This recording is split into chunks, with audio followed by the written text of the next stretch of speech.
C'est mon calice de show. Je suis en conférence de presse. Mon ex m'appelle parce que mon gars vient de rentrer à Sainte-Justine la journée même. Ça s'invente pas. J'ai pas besoin de jouer dans une plus grande salle puis d'avoir le char de l'année. Honnêtement, je m'en fous de ça. Ben, je vais me faire des gens qui m'aimeront plus. Là. Vas-y, c'est déjà le cas. Hein. Moi, cette espèce de snobisme-là m'a fait chier. Si faire une pub, c'est vendre son âme aux audience, on parlera pas des... Exact. L'autre moment de ma vie où j'allais pas bien, c'est drôle parce que ça, je pense que je n'ai jamais parlé. Hey, welcome back, mes petits minous. Re-bienvenue sur le podcast le plus profond au Québec. Entre les lui disponible à chaque lundi 18h. Aujourd'hui, on reçoit deux magnifiques invités.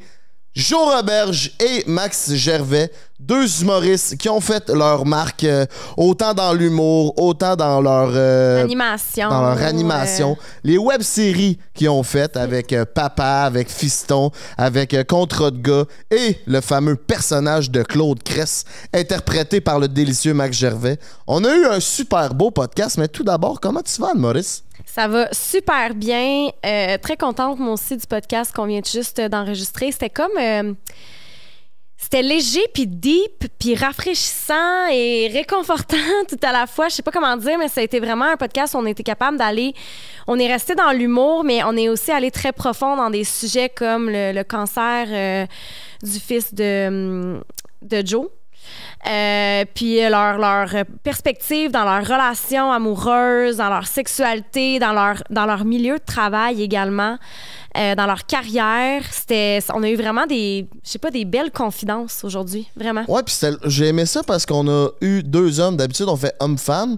J'aime ce concept-là, mais là, c'était le fun de faire changement un peu, puis ça a changé un peu la dynamique. C'est deux personnes qui se connaissent bien, fait que la dynamique entre eux était... super.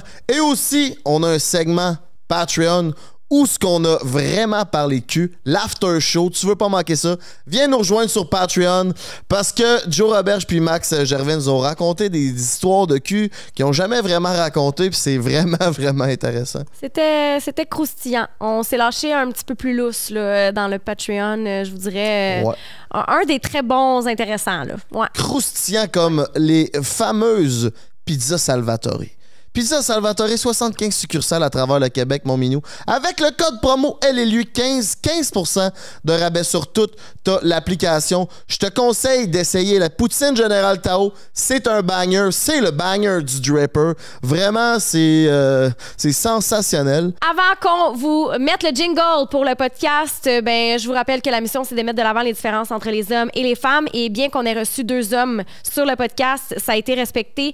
On a eu vraiment accès à des perspectives d'hommes sur différentes thématiques aujourd'hui. J'ai fait exprès pour poser des questions de filles. C'est des affaires qu'on a envie de savoir là, sur ce que les hommes pensent. Donc, sur ce, je vous souhaite un excellent podcast, la gang!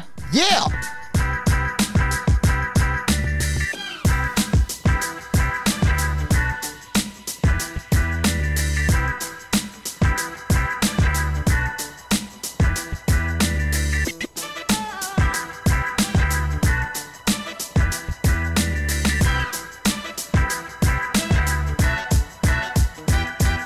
Welcome back, mes petits minous. Re-bienvenue sur le podcast le plus profond au Québec. On a deux délicieux invités aujourd'hui. Joe Roberge. Hey, c'est parce que t'as parti ça, genre. Man, Howard Stern! Shit! Il y a pas eu 3-2-1, là. Ah, vous êtes stressé, là? Moi, je vous ai stressé? Non, c'est juste... On jasait relax, puis là, tout d'un coup, on est à Motley Crue, là. Ah oui, c'est ça. Désolé, là. C'est bien correct. Tu fais ton show, man. Ben oui. Max Gervais, Joe Roberge, comment vous allez? Super bien. Moi, chaque fois que je suis avec ce gars-là, je suis heureux. Fait que, oui, ça va bien. Heureux. Merci de l'invitation. Ouais, vous avez l'air de deux bons vieux chums. Ben, ça fait longtemps qu'on se connaît à cause de l'humour. Je pense qu'on a un peu commencé dans la même vague. En même temps, ouais. C'est ça. Puis, quand Joe habitait dans Schlag, on se voyait presque tous les jours au Atomic Café où on allait travailler les deux. OK. C'est ça. Puis, quand moi j'ai commencé, je faisais Contrat de gars. Puis lui, il était dans les Pic-Bois. Fait que je me reconnaissais beaucoup dans le fait que c'est pas tout le monde qui faisait le type d'humour. Je me reconnaissais dans son humour. Tu sais, je faisais quelque chose de différent. Ouais. Puis personne ne comprenait trop. Ouais. Puis quand je voyais les Pic-Bois, j'étais comme, bon, mais ça existe des gens comme moi, là, tu sais. Qui font mêler, là. Ouais. Okay. Ouais, puis tu sais, l'espèce de sans compromis, puis de, c'est ça que c'est. Ça va être ça, c'est ça, exactement. Puis on s'est souvent dit, là, on a l'air, on est déjà parti, là, mais on s'est souvent dit que si on avait habité dans la même ville ado, c'est sûr qu'on se serait tenus ensemble. Ouais, on aurait été. C'est comme la même gang, mais villes différentes. Ouais, c'est ça, toi, t'es de Valleyfield. Ouais, exact. Puis moi de Repentigny, puis les deux, on a grandi avec comme le même type d'amis, on écoutait la même musique, les mêmes films, fait la même job, on était des gars d'impro. Fait que tu sais, je pense que quand on se retrouvait dans une soirée d'humour à l'époque où j'en faisais, ben je me reconnaissais beaucoup en Max et Dom des Picbois, tu sais, que genre, ça c'est mes amis parce que je sais pas, c'est comme un sentiment d'appartenance. Ouais, totalement. Exact. Pour les petits minous qui vous connaissent pas à la maison, on aimerait ça que vous vous présentiez en quelques lignes, quelques phrases. On va commencer par Max. Oui! Ben, Maxime Gervais, je fais de l'humour. J'ai encore de la misère à dire je suis humoriste, là, je trouve ça. Mais non, je sais pas, on dirait. C'est parce que quand j'ai commencé à en faire, puis tu vas être d'accord avec ça, Joe, je pense l'humour, c'était très Alright, Budweiser, AC/DC, mettons, là, que j'aime bien AC/DC, mais c'était très on fait des shots de Jack dans des craques de sein. Puis je me suis jamais reconnu là-dedans. Fait que je pense qu'encore aujourd'hui, 15 ans après, j'ai de la misère à dire hey, je suis humoriste. Mais c'est ça que je suis. Alors qu'une super belle, une superbe vague d'humour qui est arrivée dans les 7-8 dernières années, à laquelle j'aurais aimé qu'elle soit là il y a 15-16 ans quand j'ai commencé, tu sais. Mais oui, parce que c'était beaucoup genre. C'était trash? Pas trash, c'est juste que c'était un autre mot, c'est un party qui finit jamais, puis que t'as des séquelles rendues à 40 ans. Ouais. Mais là, je dis ça, j'ai l'air super judgy, là, mais c'était juste un mot dans lequel moi, je me reconnaissais pas. Puis je me souviens que quand j'ai vu Adib Al-Khalidé arriver, j'ai fait comme là, on est ailleurs, là, tu sais. Le gars, il arrive avec ses textes intelligents. Moi, ça a été Adib et Guillaume Wagner. Tu sais que quand j'ai vu ces gars-là arriver, que j'ai fait je vais m'entendre bien avec des gens. Vent de changement. Ouais, genre, il y a des doutes que je vais m'asseoir, je vais c'est bien écrit. Pas que les autres écrivaient pas bien, là, au contraire, là, j'ai rien contre ça. Ouais, non, c'est ça. Mais c'est se faire dire que, même moi, pendant des années, je disais pas que j'étais humoriste à cause de ça. Ouais? Ouais, parce que je voulais pas être identifié à ça. Genre, moi, ma blonde au club vidéo. Ouais. Puis pour finir ma petite présentation, moi j'ai été longtemps dans un groupe qui s'appelait Les Picbois. Ça a fini il y a 1 an. Puis là, je roule en solo, puis je prépare mon show qui sort bientôt. Il va s'appeler Big Max. Oui. Il fait Claude Cress pour ceux qui. Oui, c'est ça, s'il vous plaît. Pour ceux qui pensaient que Claude existe, je suis désolé. C'est comme le Père Noël, désolé, je suis brisé de quoi. Non, c'est correct. Est-ce que ça va être la première fois que tu vas être en solo? Ouais, j'ai déjà fait. Ben, tu sais, la vérité, c'est qu'à la fin des Picbois, c'était quasiment 3 projets solo. Là. Tout le monde, on faisait quasiment chacun nos trucs de notre bar. Mais c'est la première fois que je pars tout seul. Là. Puis au début, j'avais bien peur parce que je savais pas, moi, si j'étais qui. En solo. Ouais, c'est ça. Tu sais, je me demandais, le monde, va-tu me suivre si j'ai plus l'espèce de bannière Les Picbois? Puis ça m'a bien gros angoissé. Je savais prendre des cafés avec des collègues là, pour leur demander, genre, j'existe-tu? Puis là, tout le monde était, oui, est-ce que tu dépêches, genre, travaille, puis fais tes trucs. Puis finalement, ça s'est placé. Puis là, je suis heureux comme un prince. Puis quelque chose qu'on connaît pas sur Max Gervais que tu pourrais nous apprendre aujourd'hui? Qu'on connaît pas. J'ai été dans les scouts. T'es un gars de scout? J'ai été dans les scouts trop longtemps. Jusque dans les pionniers, genre? Limite, ouais. Tu étais dans les scouts, toi. Toi, t'es-tu rendu au pionnier? Non, moi, j'ai fait Castor, Louveteau. C'est ça. 5 ans, puis après ça, rendu en 6e année, c'était plus cool, là. Ouais. Fait que genre, fait fuck off. Tu fais quoi dans les scouts? Excusez, là, j'ai de l'air non, de mais inculte, là, mais... c'est une super bonne question que tu poses, là. Moi, ça a été tellement bénéfique pour moi au niveau social. Ouais, ça existe encore. Oui, c'est très populaire, même. Oui? Ouais. Okay, genre, ça, moi, quand j'étais dans les scouts, il y a des listes d'attente. Puis après ça, quelques années après, c'était mort. Ouais. Il y avait des listes d'attente. Il vient de Charny, là. Il vient de Charny. Charny à Québec, ouais. De la même ville que Bernatchez. Ben oui, c'est ça. By the way. Ouais. Ah, c'est vrai. Puis, on a des amis en commun, justement, des amis scouts. Puis, là, c'est encore populaire. Il y a encore des listes d'attente pour les scouts. J'ai parlé à des amis qui étaient dans les scouts là, dernièrement. Là. Mon frère, il était là-dedans. Puis, ouais, il y a des listes d'attente pour les scouts. Mais c'est vraiment nice parce que... C'est du camping. Moi, c'est le même, je vois ça, les scouts. Ben, c'est à chaque semaine, t'as une réunion, puis on avait un semblant de hiérarchie, un semblant de cérémonial. Ouais. On allait jouer, puis on devait respecter une certaine... Nous, on avait des saisonniers. Il y avait le saisonnier qui était genre le chef, puis il y avait le sous-chef, puis il y avait les 4-6 nouveaux. Ouais. Puis on avait des camps scouts pendant une semaine. On n'était pas avec nos parents. On s'en allait dans le fond du bois. Ils nous apprenaient à coucher dans le bois. On faisait du pain. On était socialisés différemment qu'à la garderie ou au service de garde. Puis on était en boys, fait qu'on se collissait des volets, tu sais. Puis c'est dans la forêt beaucoup. Fait que moi, c'est ça que je trouve cool des scouts, là. Mais ce qui me faisait décrocher après ça, c'est que... Puis je me trompe Vas-y. Mais il me semble, à Repentigny, je me rappelle que les gens qui étaient dans les scouts, souvent finissaient dans les cadets, puis après ça, dans l'armée. On dirait qu'il y avait comme une lignée là-dedans qui m'intéressait moins. Fait que moi, c'est pour ça que pendant longtemps, j'ai associé les scouts comme aux petits frères des cadets. Ouais, puis après ça, à l'armée. Peut-être un peu, tu sais, nous autres, moi, je me souviens un peu comme toi, là, on apprenait à faire des nœuds, ça servait d'une boussole. Ouais. Moi, j'étais saisonnier, là, moi, j'étais full patch, là, dans les louveteaux. OK. Puis ce qui arrive, je sais pas si c'est propre à Valleyfield puis aux scouts de Charny, mais moi, je sais pas comment le dire pour que ça passe bien, mais il y avait énormément de handicap intellectuel dans les scouts. Fait que dans ma sizaine, mettons qu'on était 5, ben tu sais, je me suis retrouvé à être un peu le grand frère de, disons, 3-4 personnes avec des handicaps intellectuels. Fait que pour vrai, ça m'a comme responsabilisé à m'occuper de d'autres mondes. Puis tu sais, je suis devenu prof après, là, je sais pas si ça a un lien, là, mais... Et là, moi, trouve. Oui, bon, c'est ça. Là. Et loin de moi l'idée de vouloir rire de quelqu'un avec un handicap mental. Oui. J'aime juste l'image du sketch que ça peut donner. Ça a l'air d'un épisode de South Park. Exactement. D'être très loin dans la forêt avec 3 handicapés mentaux qui n'ont pas leurs parents. Ouais. Puis t'as un d'autre qui, parce qu'il y a 3 patchs de cousu sur son jacket, On te les confie. on te les confie, mais t'as aucune formation pour gérer. Va survivre. Gabriel qui bave trop, puis de faire c'est quoi qu'il y a, Gabriel, tu sais. Ouais. Non, c'était Ça va nous prendre, genre, ton histoire la plus rocambolesque, là. J'en ai une, tu sais, qui concerne pas ma sizaine, mais je me souviens, une fois, on était une semaine dans le bois. Puis là, j'arrive, on s'installe, puis tu sais, on a nos moniteurs, là, nos guides, là, tu sais, bon. Puis là, je me souviens que Balou, il arrive, puis il nous dit hey, moi, je suis arrivé plus tôt un matin, fait que j'ai construit notre toilette dans le bois. Puis là, il est comme, venez voir, je vais vous montrer ça, tu sais. Fait qu'on se rend dans le bois. Puis là, c'est vraiment genre, tu sais, il a creusé un trou dans le sol. Puis il y a comme un arbre pour t'accrocher après. Puis il y a une crotte. Il y a une crotte dans le fond. Il a déjà fait Il l'avait job. testé. Oui, mais là, tu sais, genre, on est une 15-20 à regarder ça, puis là, fait que tu t'accroches ici, là, puis là, tu te penches, ça va très bien. T'as 11-12 ans, c'est clair, tu fais juste fixer la crotte. Puis moi, dans la vie, c'est que je zoome back tout le temps pour voir la scène, puis je me souviens que même à 11 ans, j'étais comme, me semble que ça n'a pas de sens ce qu'on vit là. Qu'on regarde le caca d'un adulte, Réunis. plein de jeunes qui disent c'est ça une toilette, c'est juste un petit Là, tu arbre. mets du branti un peu, là, puis là... Ouais. T'as-tu essuyé? Excuse. Ben là, j'ai pas demandé, là, j'ai pas ce souvenir-là, Seigneur.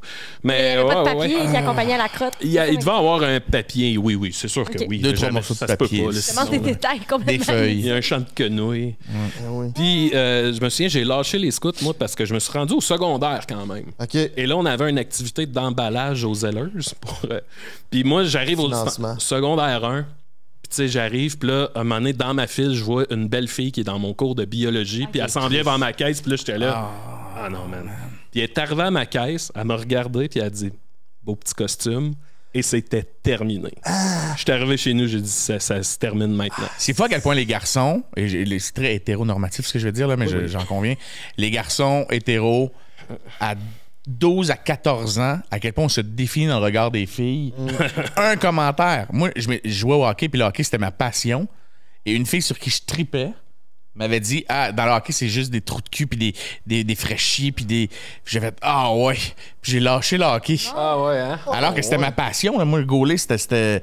Fait que c'est la seule chose qui m'a fait lâcher le hockey. C'est une fille qui trouvait que les gars au hockey, elle dit qu'ils étaient pas intelligents. Là, moi, j'étais comme, ben, moi, mes amis sont intelligents, là. En plus, t'avais un beau petit costume. Fait que tu fais, hey, c'est fou à quel point est-ce que Ouais. quand on est jeune, puis on est un garçon ado, c'est un commentaire, man. Ouais. T'as jamais sorti avec cette fille-là, puis. Non. J'en ai jamais reparlé non plus. Tu y parles encore à cette fille? On s'est recroisés une couple de fois. Okay. Ouais. C'est à cause de toi si j'ai la misère à J'aurais pu être un grand moniteur scout. J'aurais pu amener des enfants regarder ma crotte. J'aurais pu être Akela. Toi, Joe Robert, si on va apprendre à te connaître. OK. Si... bon, ça commence... Avec la sortie du vagin de ta mère, oui, ça, on le sait. Mais non, mais j'essaie de me dire, mettons, ce que les gens n'ont pas connu. Mais tu sais, mettons, j'ai fait Contrat de gars pendant 3 ans avec Alexandre Champagne, puis ça avait vraiment explosé. Fait que je me suis fait connaître, puis après ça, ben moi, je voulais pas être identifié au duo. Fait que j'ai parti une série tout de suite après qui s'appelait Fiston. Oui. Puis qui a fait un autre boom avec un autre public carrément différent. C'était le grand public qui s'est mis à triper sur mon humour. Ouais, j'avais comme eu le respect de mes pairs dans le milieu. Ça avait pogné, oui. Mais après ça, c'était comme, hey, le grand public, là, c'était genre les amis de mes parents tripaient sur la série Fiston, tu sais. Fait que j'ai fait ça, puis après ça, ben, ça m'a amené à faire beaucoup de spectacles. Puis à un moment donné, les spectacles, c'était plus tant ce que je voulais. J'ai fait comme 2-3 ans de tournée au théâtre, puis j'ai fait. C'est le fun, mais je suis loin de mon enfant, puis je suis loin de la maison. Comment qu'elle s'appelait cette pièce-là? Là? Ma première fois. Tout nu avec un laptop? Oui. C'est ça que je disais à tout le monde. Si vous m'avez vu en show, c'était genre où j'étais nu sur une scène avec un laptop. Là. Ouais, c'est ça. Non, j'avais un petit cache... Un cache-sexe. Et c'était moi, Marie-Soleil Dion, Roxane Bourdage, Martin Vachon. Et il y a Émilie Bégin qui est venue jouer aussi avec nous dans cette pièce-là. Oh. Et on a tourné pendant 2 ans, 3 ans. Fait que j'avançais pas d'autres projets parce que je jouais 4 fois semaine. Fait que puis j'avais un enfant. Fait que... Et... Quand je suis revenu de tourner, j'étais épuisé de faire de la tournée. Puis on m'a proposé une job à la radio. Fait que là, j'ai fait, hey, ça va être parfait parce que je vais être stable à côté de la maison. Fait que j'ai fait un 6 ans de radio, genre sans arrêt. Fait que tu m'as entendu soit à la radio, soit sur le web ou en spectacle. Puis c'est ça comme de 2009 à 2014, 2015. J'étais beaucoup dans le ZooFest, beaucoup dans les soirées d'humour, j'en organisais, je faisais que ça. Puis à un moment donné, tu fais comme moi, hein, j'ai un bébé, puis j'ai fait 38 piastres ce mois-ci. Là, j'ai des comptes à payer, puis le monde ne réalise pas à quel point on se fait tout le temps dire, ah, t'es humoriste, tu gagnes bien ta vie. Tu fais d'autres, va faire 5 shows par semaine pour faire 150 piastres. Puis tout est en duo, en plus, tu fais 75 piastres. 2 ou à 3. Ben. Ouais, c'est ça. C'est plus de temps vrai la réalité que les humoristes gagnent bien leur vie ou... Ça dépend vraiment de où, tu sais, si tu fais ta tournée, puis... Ça dépend où tu es dans ta carrière. Sur le nombre d'humoristes, mettons, il y en a 1000 au Québec. Ouais. C'est quoi le pourcentage qui gagnent bien leur vie? Genre, ils font juste ça, puis ils gagnent bien leur vie. 1%, 3%, 5%? Je dirais entre 10 et 15%, peut-être. Ouais, moi aussi, c'est ça. Mais donc, ils gagnent bien leur vie, là, qui payent leur hypothèque, qui payent un char, qui ont des enfants, puis qui roulent, puis qui leur payent l'école, puis tout. C'est 20%, mettons. 1 sur 5 va faire ça. Tu sais, moi, le truc, mettons, que j'ai trouvé là, dans les 2-3 dernières années, là, je me suis rendu compte que j'ai comme une face sympathique qui fait que je peux faire de la pub. Ouais, exactement. Fait que j'ai commencé qu'avant, j'étais... C'est drôle, tu sais, dans le temps, on dirait que le monde était anti-pub. Ah oui, moi, je me souviens, j'ai déjà dit jamais tu vas me voir faire une pub. Jamais. Début des années 2000, c'était vu comme vendre son âme au diable. Ouais. Les réseaux sociaux ont comme switché la donne. Si faire une pub, c'est vendre son âme au diable, on parlera pas des... C'est ça. Exactement, c'est ça. Et alors que, comme humoriste, c'était comme un peu mal vu pendant un bout de temps, mais on voulait tous le gros contrat. Mettons, tu sais, moi, je regardais les Denis Drolet, de manière, il avait fait PFK ou Pepsi. Là, j'étais comme... Ah, eux autres, ils ont réussi à faire quelque chose de cool avec ça. Fait que si un jour on m'approche à leur image, il faut que le client embarque. Mais là, pendant un bout de temps, mon contrat de gars, puis Fiston, tu penses que j'ai pas été approché? C'est clair. Mais il y en a pas un qui voulait que je garde le style que j'avais. Fait que des fois, on t'offre là, un salaire ou une paye que tu fais, what? Je serais partenaire avec toi, puis je gagnerais genre ça. Mais tu veux. Là, t'écris des textes, ben là, si t'es prends pas, moi, laisse faire, je vais faire autre chose. Tu sais, moi, mettons, mes seuls principes, mettons, je mange pas de viande, moi, dans la vie. Fait que, tu sais, tu me verras pas flipper un burger, mettons. Après ça, il y a que dans mes projets personnels, mon humour, je pèserai pas sur le break pour faire une pub de char ou whatever. Mais, tu sais, après ça, là où je suis chanceux, que je trouve ça vraiment cool, c'est que c'est rendu que quand les gens me voient dans une pub ou à la télé, c'est devenu une joke, un peu. Fait que le monde crie « Big Max! » Tu sais, c'est comme... C'est rendu que ça fait rire le monde juste que je sois là. Fait que ça, je trouve ça. Moi, je souriais à chaque fois que je te voyais sur le bord de la veine, il y avait ta face en gros sur un panneau. J'étais comme, si. Hey, ça a sauvé ma pandémie. Là. Ah, ouais, c'est sûr, man. C'est payant faire ces trucs-là. Oui. J'étais. Quand c'est arrivé, j'étais youpi! C'est l'équivalent de faire 30 shows de bar. Mais moi, c'est rendu ça. Genre, je vais essayer de pogner une pub. Puis là, ça me donne un genre de 2-3 mois de répit. Ouais. que je peux être libre puis faire ce que je veux. Puis là, à un moment donné, ben, il y en a une autre qui pop. Puis là, je fais ça, puis là, ça me donne... c'est ça, je m'achète du temps. Tu vis comment avec cette précarité-là, de toujours peut-être... Ben, bien, parce que c'est tout ce que j'ai connu. Fait que, c'est pas... Mais tu sais, je dis précarité, je vis bien, là, ça va bien. OK. Mais, ouais, c'est ça. C'est instabilité plus que précarité, je pense. J'avoue. Parce que cette instabilité-là, elle reste toute ta carrière. Ben, comme nous. Moi, je connais pas vos salaires, mais mettons, je connais pas, mettons, comme comment ça vous rapporte. Mais mettons, là, si vous êtes sur un high, parce que ça fonctionne super bien, puis là, un moment donné, out of nowhere, ta série, pas qu'elle fonctionne plus, mais mettons, Fiston, moi, là, je pensais, j'aurais pu rouler 50 ans là-dessus, c'est ça que je me disais, là, hey, il m'a t'en sorti 2 capsules par semaine. C'est ta petite vie, là. C'est ma petite vie, exactement. Puis un moment donné, après 3 ans et demi, là, tu fais, ouais, bon. Puis dans le milieu, c'est que je commence à avoir des jokes de, ouais, tu commences à presser le citron. Hein? Puis là, tu fais, ah ouais, je devrais arrêter. Fait que tu sais, j'ai comme arrêté parce que là, tout le monde disait que c'était juste ça que je faisais. Fait que là, j'étais, ah man.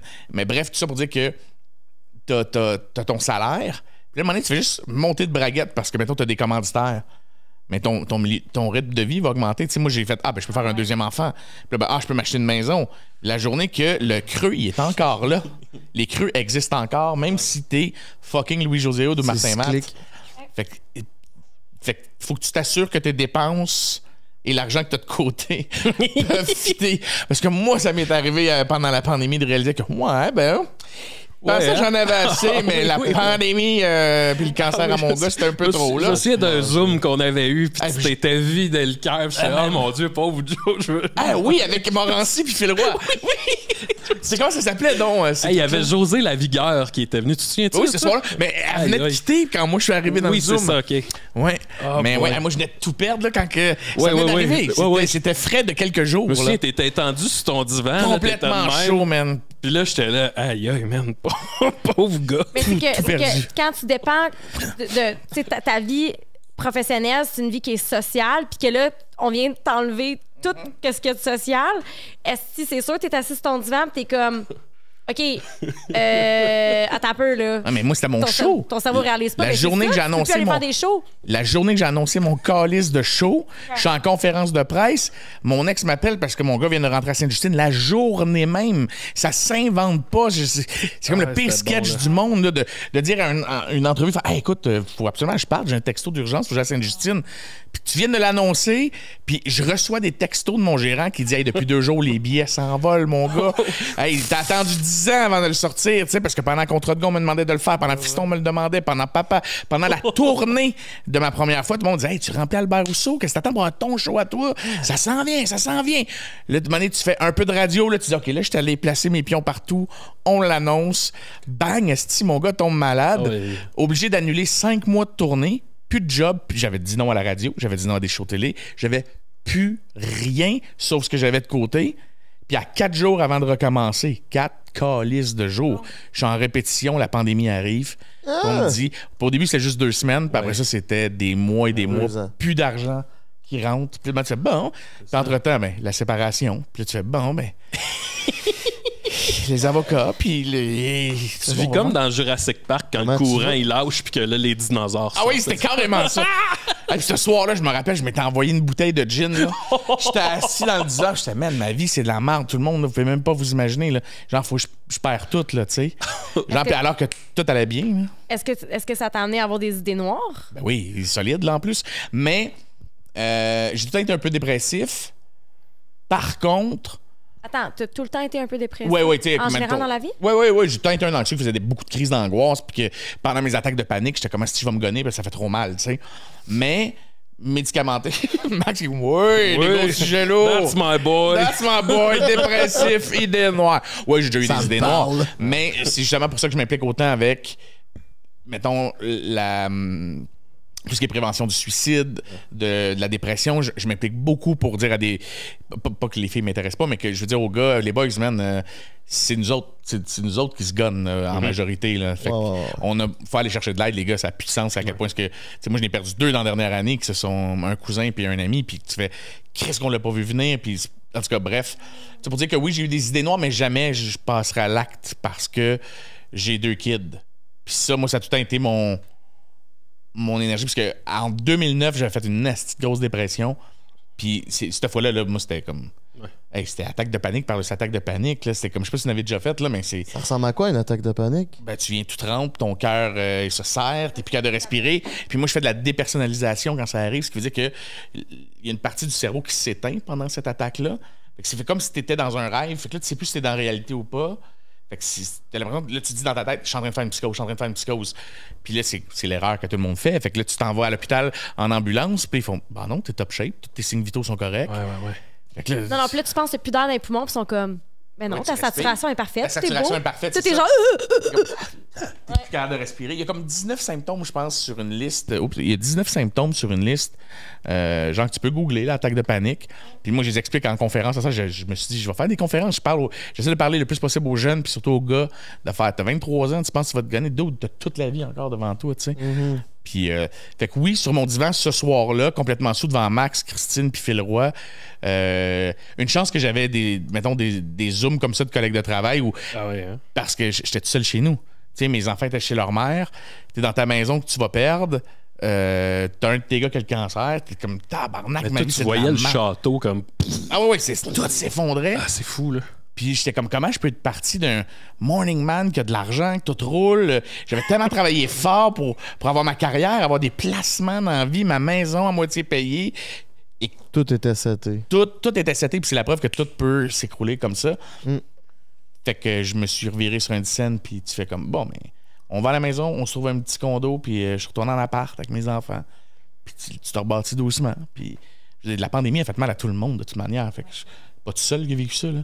Fait que moi aussi, j'avais hâte en assistant. Quand moi aussi, j'ai pogné une gig là, de porte-parole une moment donné, là, j'ai fait « Ah, si oui! Oh! » Puis ils font « C'est-tu dans tes principes? » Tu sais, mon gérant me dit parce qu'il sait que je suis oui. Il sait que je suis by the book. Ouais, ça, c'est de survivre en ce moment, fait que... Écoute, j'irais pour n'importe qui, esti. N'importe qui. Les gars, je voulais vous recevoir parce que vous avez 40 ans. Ouais. Dans quarantaine environ. 38. Ça vient le père, ça rejoindre. Vous avez déjà fait un peu le tour de l'horloge une couple de fois, puis vous avez eu quand même des projets comme les Pic-Bois, Contre de gars, qui se sont terminés. Moi, j'ai un podcast avec Prends un break, c'est pas terminé pantoute, mais tu sais, on a eu des conflits entre boys, puis ça passe et proche de se terminer. Fait que je voulais parler avec vous de... Vous vivez ça comment à la fin d'un projet autant significatif dans vos carrières? Lui, c'est plus frais, vas-y donc. Oui. Je te pitch en dessous je m'attendais pas à ce que ça ressemble autant à une rupture amoureuse que ça. Oh my God. C'est la même affaire. Il y a l'espèce de partie de « je vous aime d'amour ». Tu sais, je vous souhaite tout le bonheur du monde. Et pour ça, on doit prendre chacun notre chemin, là. Ça, c'est le bout que je trouve le plus rough. Puis tu sais, l'espèce de moment de « hey, on va être Coxman sans se parler ». Là, aujourd'hui, moi, je parle aux gars, là, ça va, mais il y a ce moment-là, c'est vraiment un break-up amoureux, puis je m'attendais pas à ça. Puis je rajouterais que je m'attendais pas non plus à ce que ce soit genre médiatisé. C'est la première fois de ma vie que c'était... T'attendais à quoi? Vous êtes les Pic-Bois. Ben, on œuvre tellement dans l'underground, tu sais. Oui, mais, OK, je comprends. Tu sais, tu comprends-tu que tes matantes ont aucune idée je suis qui, mettons, là? Je pense. Fait que... C'est ça. T'as tout le temps été très, très, très... T'es quelqu'un d'humble, là. Je sais pas, mais ça m'a surpris que ça se ramasse genre un article de Radio-Can puis d'un autre média. Puis j'étais comme... Ah ouais, OK. Puis là, tu vois popper des Reddit avec des rumeurs, des affaires. Puis oh mon Dieu. Puis là, tu sais, tu veux pas répondre parce que t'es comme, ben là, et d'un, c'est trop frais. Puis, tu sais, ce serait pas à moi à répondre à ça, mettons, là. Fait qu'en tout cas, ça c'est le bout qui était tough, là. Fait que moi, je me suis acheté un jeu vidéo. Puis j'ai juste gamé non-stop pendant comme 1 mois et demi. Puis est venu de où et de qui le fait de dire on met fin un terme au Pic-Bois? On s'est fait un call. Puis c'était comme, ben là, je pense que c'est une pause. Puis c'était pas... Tu sais, je veux pas rentrer dans les détails, là, mais c'était pas... tu sais, c'est pas le fun à faire. C'était pas dans la joie. Là. C'était pas un genre de « Hey, on... » Mais c'était vraiment là qu'on était rendu. Puis tu sais, comme je disais tantôt, les shows qu'on était rendu qu'on faisait, c'était... Moi, je faisais mes trucs, Dom faisait ses trucs, Julien faisait ses trucs. Il y avait plus l'espèce de magie puis de cohésion. Cette symbiose-là qu'on aimait beaucoup sur scène. Ouais, c'est ça. Elle était plus là. Puis les fois qu'on a réessayé, c'était plus tant ça. Puis tu sais, un groupe d'humour, c'est supposé être un genre de levier créatif. Tu sais, c'est supposé que quand on se voit, le brainstorm s'enflamme, puis là, on se fait rire, puis là, un rajoute de quoi, puis là, ça devient plus drôle que ça devient meilleur que ce que c'était au début, tu sais.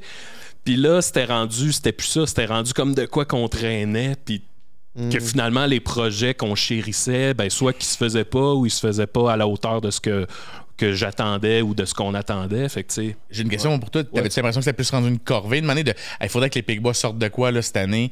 Ouais, il faudrait qu'on écrive de quoi. C'est ça. Ouais. Genre, tu te disais, on n'a pas le choix là, de sortir de quoi. Puis, tu sais, notre dernier été d'activité, on a refait un show qu'on avait déjà fait quelques années auparavant. Puis c'est pas étranger au fait que la mécanique a été rouillée. Là, ouais, ça levait plus. La sauce levait plus entre vous autres. Ouais, c'est ça. Fait que, est-ce que tu avais l'impression d'avoir l'étiquette d'un gars de groupe puis tu avais peut-être un peu peur du solo ou ton solo fonctionnait bien? Ben, c'est ça qui est bizarre. J'avais peur de me lancer en solo. Mais force est d'admettre que c'est déjà ça que je faisais. T'sais, Claude Crest, je t'avoue que quand Claude, ça a pété, ça m'a quand même donné une confiance de faire comme OK, j'existe. Puis Claude, c'était moi tout seul. C'est ta créativité, c'est toi qui c'est ton idée, c'est tes je l'ai fait, c'est ça. Fait que, ouais, ça m'a donné peut-être une confiance de OK, je peux exister en solo. Mais ouais, voilà. Mais non, c'était ça, c'était vraiment j'avais jamais vécu un genre de break-up d'amitié, puis là, c'est ce que c'est, même si on se parle encore, mais tu sais, la relation prend une toute autre tournure. Là. De la même manière que je parle encore à mes ex. On prend des nouvelles, puis on jase. C'est ça. Moi, c'est pas Contrat de gars qui me l'a fait, parce que Contrat de gars, ça s'est fait un petit peu force. Ben, pas forcé, là. Je veux pas inventer des affaires puis que ça parte en couille, là. Mais mettons, Alex a décidé à la dernière minute qu'il lui voulait faire autre chose. Ah ouais. Puis là, moi, j'étais fâché contre lui parce que c'est comme, man, on a des beaux contrats qui s'en viennent, on a des beaux trucs. Puis lui, il voulait se lancer dans la photographie. Puis je sais que c'était vrai qu'il trippait là-dessus parce qu'il m'en parlait tout le temps, tu sais. Puis là, c'était comme, OK, tu vas tout lâcher pour faire des hosties de photos de muffins, man, really? Puis forcé d'admettre que son projet a un peu levé, là, tu sais.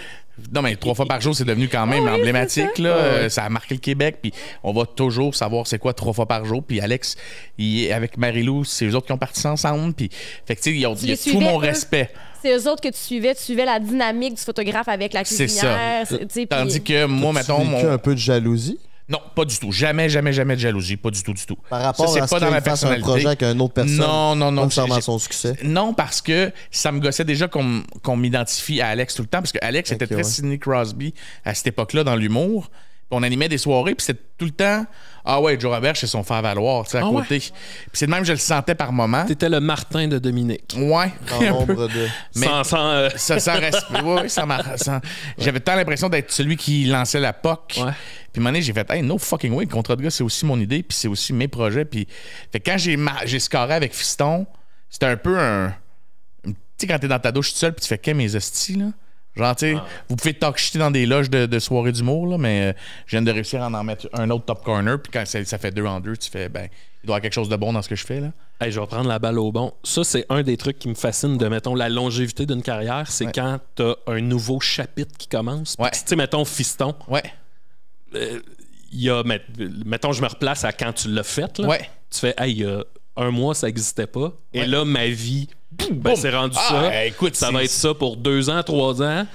Puis dans ma page Wikipédia, il va y avoir genre un chunk de ça. Ouais, c'est comme toi avec Crest, tu sais. Ouais, exact. Ou tu pognes un vertige, genre, je sais pas si tu l'as pogné. Moi, Fiston, j'ai pogné un vertige à un moment donné parce que là, on te le demande de le faire pour tout. Hey, peux-tu faire un fiston pour telle émission de télé? Peux-tu faire un fiston pour ci? Peux-tu faire ça? Peux-tu venir le faire à tel show de télé? Puis il faut que tu saches quand le faire, quand pas le faire aussi. Parce que c'est de l'argent qu'on t'offre. Puis tu l'as jamais eu, cet argent-là, tu sais. Fait que là, on dit, hey, on te donne 10 000 si tu fais ça. Puis on te donne. Puis là, tu fais comme quoi? Puis là, tu fais, hey, 1, 2, 3. Si je dis oui à ces 3-là, je m'achète une maison. Mais fait que c'est très vertigineux. Ce succès-là instantané. Les opportunités peuvent devenir des distractions, finalement. Ouais. Puis ta créativité, tu te rends compte que le piège de quelqu'un qui a du succès, c'est de penser que sa créativité va toujours être là. Forcer la créativité. Ouais. Parce que t'as un contrat, puis que là... Exact. Combien de bands de musique ont des one-hit wonder, puis qu'aujourd'hui, ils peuvent gagner leur vie. Je suis pas un gars de musique, je veux pas manquer de respect à personne. Mais tu sais, des fois, il y a un band qui sort 3 albums, ils ont 6 bonnes chansons ou 5 bonnes chansons, mais leurs tunes sont écoutées, je sais pas combien de millions de fois sur Spotify, fait qu'ils ont des tournées. Mais en humour, t'as pas de one-hit wonder que tu peux avoir puis remplir tes salles. Fait qu'il faut que tu perdures. Fait que c'est pour ça qu'à un moment donné, quand j'ai fait OK, là, je peux pas. J'ai fait la série Contrat de gars, ça a super bien fonctionné.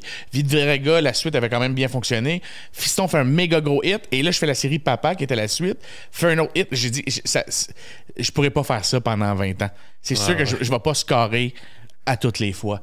Puis, c'est pour ça que il y a une pression qui vient avec. Parce que là, tu viens de sortir une série. Ça fonctionne, puis tout le monde fait. Puis t'as-tu des nouveaux projets? Tabarnak, je viens de passer 8 mois. Je t'ai soufflé, je veux juste dormir. Je peux-tu me reposer? Parce que si c'était un one-man show, je le roulerais 2 ans. Mais là, ma série a fini dans 2 mois, puis là, vous me demandez d'autres choses. Mais t'as pas le choix de faire autre chose. Fait que, bref, tout ça pour dire que c'est très vertigineux, ce succès-là, rapide, parce que il arrive vite, mais il part vite. Fait qu'il faut que t'aies de nouvelles idées. Puis si t'as mis la barre haute avec un projet, même si tu scores. C'est comme un gars qui score 6 buts au hockey, puis la game d'après, il en score 4. Le monde m'a dit, il en a juste scoré 4 la deuxième game. Fait que c'est ça qui venait toucher. Fait que j'avais peur de sortir un one-man show. Parce qu'il y avait tellement un beau hype autour de ces séries-là. Je me disais, parce que je sais que je suis pas le meilleur sur scène. J'ai du fun à le faire. Mais je suis pas le meilleur sur scène. Puis il y en a des bien meilleurs que moi. Fait que je me disais, c'est sûr que je vais perdre trop de points d'aller là sur scène faire du stand-up. J'avais peur de. C'est une croyance? C'est une croyance ou c'est. Tu sais, des fois, tu t'empêches de faire des choses parce que tu te dis, je serais pas capable ou. Je te dirais que ça m'a pris des années prendre confiance sur scène parce que tout le monde se disait, ça va être bon, c'est le gars de Fiston. Puis tu sais, hey, Fiston, il y a un montage, il y a des cartoons. Fait que là, j'étais comme sur scène, j'ai pas le même débit, là. Tu sais, je suis pas. Puis sur scène, je suis beaucoup plus. Tranquille, tu sais, je martèle pas de punch. Je suis un raconteur d'histoire, tu sais. Fait que ça peut prendre, 3 minutes avant que t'aies une joke, là. Fait que moi, ça me faisait peur aussi que le monde fasse c'est pas la même affaire. Ouais. Puis, c'est pour ça qu'après ça, je me suis mis à faire de la radio, de la télé, puis faire d'autres choses. Parce que justement, ce vertige-là de faire ça vite, je voulais plus que ça m'arrive, tu sais. Moi, ça me faisait peur. Mais tu sais, vous deux, vous êtes un peu là-dedans en ce moment. Ben, là, vous avez un esti de beau hype, là. Puis... Ouais, moi, ça me fait vraiment peur, puis c'est quelque chose que je pense constamment parce que, bon, avant le podcast, il y a Au lit avec Anne-Marie, jeu d'éducation sexuelle. Puis moi, Au lit avec Anne-Marie, pour vrai, là, je sais même pas comment c'est arrivé tellement que c'est allé vite. C'est un désir, une fille qui est au bac en sexo, qui commence à faire des petites capsules, puis bouf, à un moment donné, je suis rendue à la radio, à la télé, je fais des ci, des ça. Je suis invitée sur tous les podcasts. Je veux dire, je rêvais de ça il y a 2 minutes, là, tu sais. Puis il y a eu un gros hype, puis justement, moi, j'étais partout. Puis à un point où je suis tombée en burn-out. J'ai fait un méga burn-out. Puis c'est comme si... J'ai même eu des gens qui sont venus m'écrire pour me dire, ça j'en ai déjà parlé dans d'autres podcasts, mais tu sais, me dire... T'es pas aussi pertinente qu'avant. Mais c'est pas que je suis pas aussi pertinente qu'avant. Je dis même astuces d'affaires, c'est juste que j'ai plus l'énergie de me présenter dans autant de podcasts, d'invitations de podcasts. Mais tu scores 4 buts au lieu d'en scorer 6. C'est ça que je te dis. C'est ça, même ça si me tu rejoint. scores plus fort que tout le monde, c'est pas encore assez. Ouais. Ton contenu est plus aussi nouveau qu'il était à l'époque. Mais ça m'a pris du temps réaliser ça. C'est vraiment dans les derniers mois, il a vraiment fallu que je travaille sur moi puis que je me dise, OK, est-ce que je suis vraiment moins pertinente qu'avant? Non, je dis les mêmes choses. C'est juste que entendre que, 9 femmes sur 10 ont un orgasme avec une stimulation directe du clitoris, au début, quand je le disais, boum, ça rentrait dedans. Là, on le sait. Ou tu sais, dire, la pénétration, c'est pas toute la vie. Puis là, du monde font comme, ah ouais, hey, c'est vrai que la pénétration, c'est pas toute la vie. À cette âge, je dis la pénétration, c'est pas toute la vie, ils sont comme. Ben oui, on l'a déjà entendu. C'est ça. Et le fait reste le même fait pour toi? Moi, je dis les mêmes affaires, là. Fait qu'à un moment donné, tu peux pas inventer des faits, là, genre... Le vagin a 2 tunnels, finalement. C'est ça. What? Mais il a fallu pendant longtemps que je me questionne puis je me dise, est-ce vrai, tu sais, puis est-ce que... Puis juste d'accepter qu'il y a eu une montée fulgurante puis il n'y en aura pas une deuxième comme ça. Il pourrait en avoir une deuxième avec un autre projet que tu fais différemment. Ouais. Le podcast, il fonctionne super bien. Exactement, vous avez un super bois. Puis toi, ça te donne-tu le vertige un peu? Non. 0-0? Non. Moi, je suis très visionnaire puis je me vois ailleurs. Je veux continuer ce projet-là. Mais tu te vois déjà sur d'autres projets? Ouais, j'ai déjà d'autres projets. J'ai déjà... Parce que lui, c'est des tremplins. Ouais, je comprends. Il voit ça comme des tremplins, mais moi, je vois ça comme... Ça va être ça va être un temps... Parce que peut-être que je l'ai vécu avec Oli, avec Anne-Marie, je me dis, il y a un temps où ça fait ça. J'ai eu ma chaîne YouTube où ça l'a pogné puis ça a descendu. J'ai juste fait ça pendant 1 an. puis je faisais du contenu, mais après ça, il y a eu pris un break parce que ça a vraiment éclaté. Après Mais ça, c'est encore éclaté, tu sais. C'est ça l'a encore, mais tu sais, ça a quand même... Il y a quand même une diminution dans le hype, mais on est rendu plus légitime. Au départ, on dirait qu'on t'a vu comme check les petits crises du podcast, genre. Puis là, on dirait qu'on va dans des places, on est plus invité, on est plus pris en considération. Ouais. Ça a fait du bien. Ouais. Pas au niveau de on est plus connu, on est plus reconnu. Ça, c'est tel que tel, mais d'avoir plus une reconnaissance du monde. Ça m'a pris 8 ans, je pense, arrêter de me faire présenter comme le gars qui fait des web-séries. Ouais. Si j'étais tanné, pour vrai, toutes les crises de gars-là que j'assistais, là, j'étais assis dans la salle, là, puis tu fais, hey, je sors 2 vidéos par semaine. Chaque vidéo a 2,5 millions de visionnements. Incroyable. Et là, tu me présentes, c'est un dos de sti qui fait des recettes sur Casa qui me snob en avant, man. Fuck you, Chris. Tu fais des crises de falafel que c'est pas toi qui as inventé. Non, ça m'insultait tellement. J'ai jamais pu le dire. J'ai tellement pas pu le dire pendant des années. Puis à cette heure, je m'en fous parce que je regarde la télé tranquillement faire ça de même. Puis comme vous m'avez tellement snobé, man. Vous m'avez roasté. Les humoristes pointant en avant au Gala des Oliviers en disant ça, c'est la catégorie qui devait être cet après-midi. Tu fais Chris, même pas dans 1 an, tu vas me supplier de venir rester dans mes séries, man. Puis c'est ce qui arrivait, là. Je nommerai pas des humoristes assez établis qui m'ont snobé. Non. Qui s'amusait à me roaster. J'étais dans la salle à faire je te connais pas, puis tu me roastes. Dans l'art du roast, il y a une loi non écrite qui, absolument, si tu roastes, c'est parce que t'aimes la personne. Tu roastes pas quelqu'un pour puncher dessus. Puis moi, quand je vois quelqu'un d'établi me roaster alors qu'il me connaît pas, juste parce qu'il veut se carrer dans une présentation aux Oliviers, ça m'a un peu insulté, puis surtout qu'il insultait la catégorie au complet.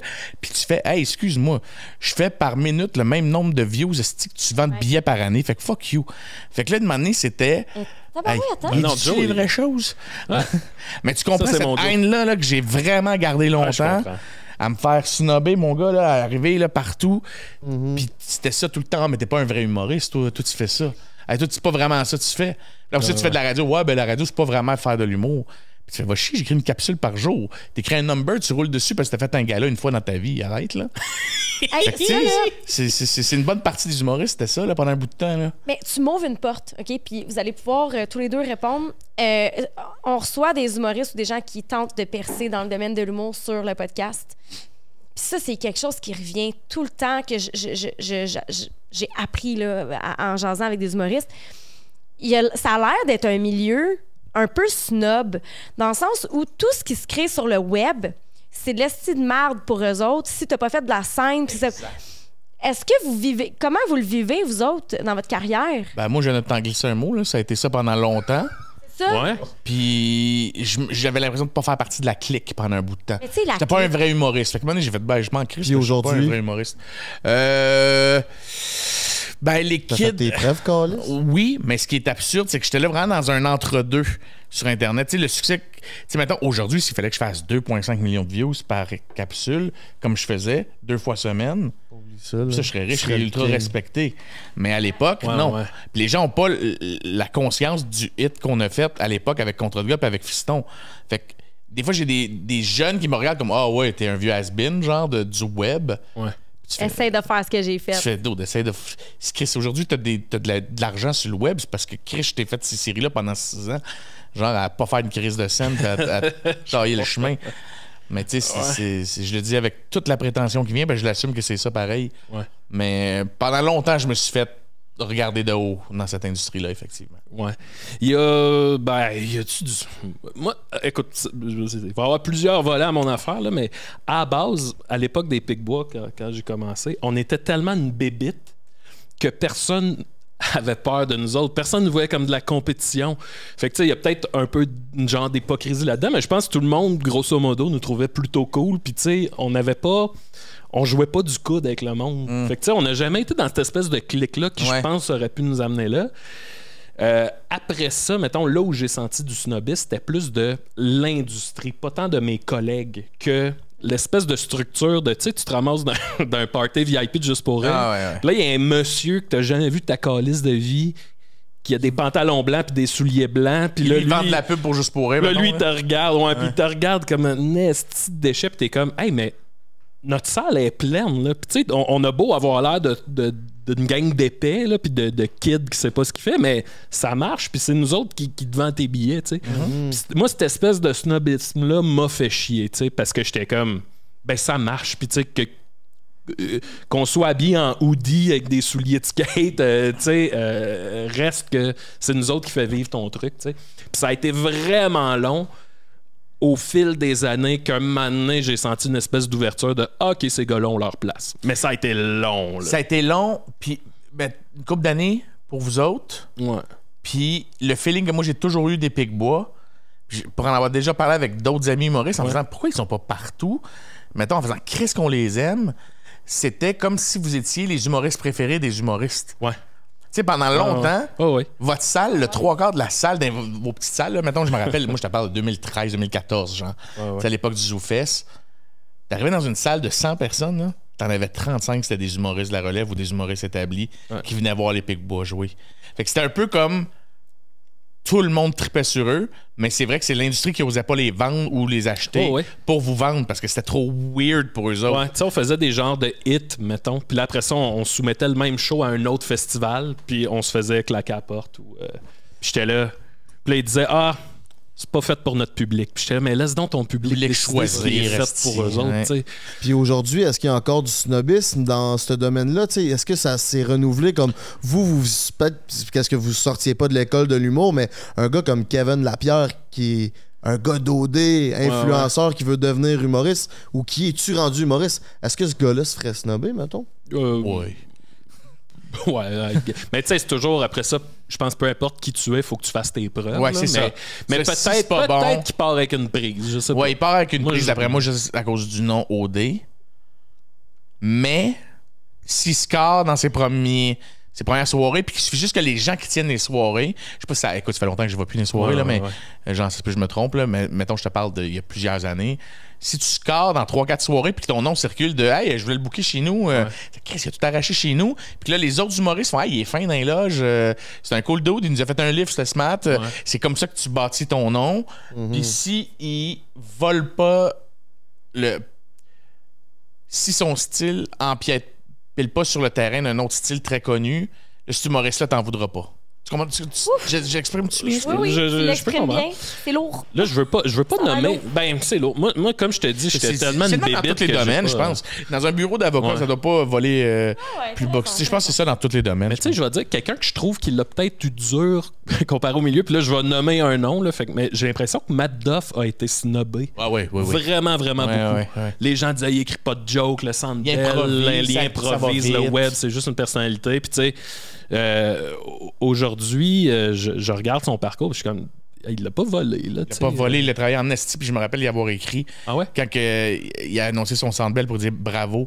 Si je suis content qu'un dude qui est né sur le web, tu sais, oui, il faisait de l'humour, mais un gars qui est né sur le web, puis qui remplit le Centre Bell en si peu de temps, j'étais comme fuck yeah, man, montre-leur que t'es capable. T'sais. Mais en même temps, je pense qu'il faut juste comme donner un petit peu de crédibilité puis de légitimité au web de bord. Là, je veux dire, c'est quoi, parce que t'es né sur le web, tu peux pas remplir le Centre Bell. Je pense que c'est comme une mentalité.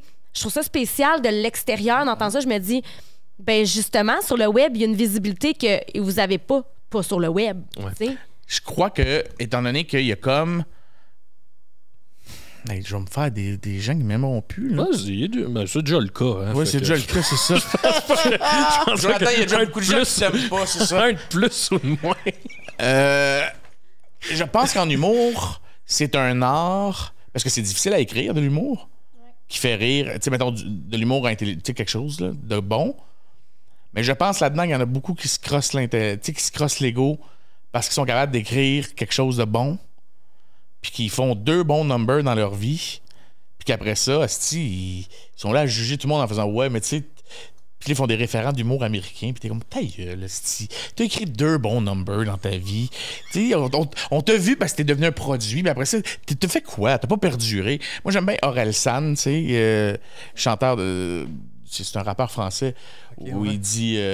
Justement, que percer, c'est facile, c'est tenir la longueur le plus tough, là, tu sais. Quand ça fera 15 ans, t'es là. Tu snobberas un petit peu si tu veux. Genre, quand tu auras non, je vais arrêter là. Mais merci, Max, de dire oui.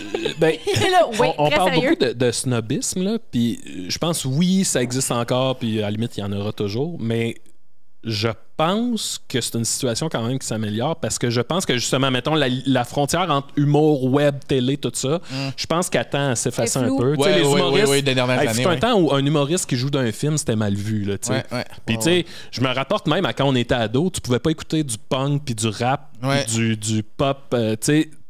Tout était très compartimentalisé. Exact. Puis tu pouvais pas passer d'un à l'autre. Puis j'ai l'impression qu'aujourd'hui, avec les jeunes, tout ça tend à disparaître. Puis tu sais, je check la gang à Étienne Moore, puis tu sais, je pense qu'ils s'en calissent là, du web ou de la scène ou de whatever. Totalement.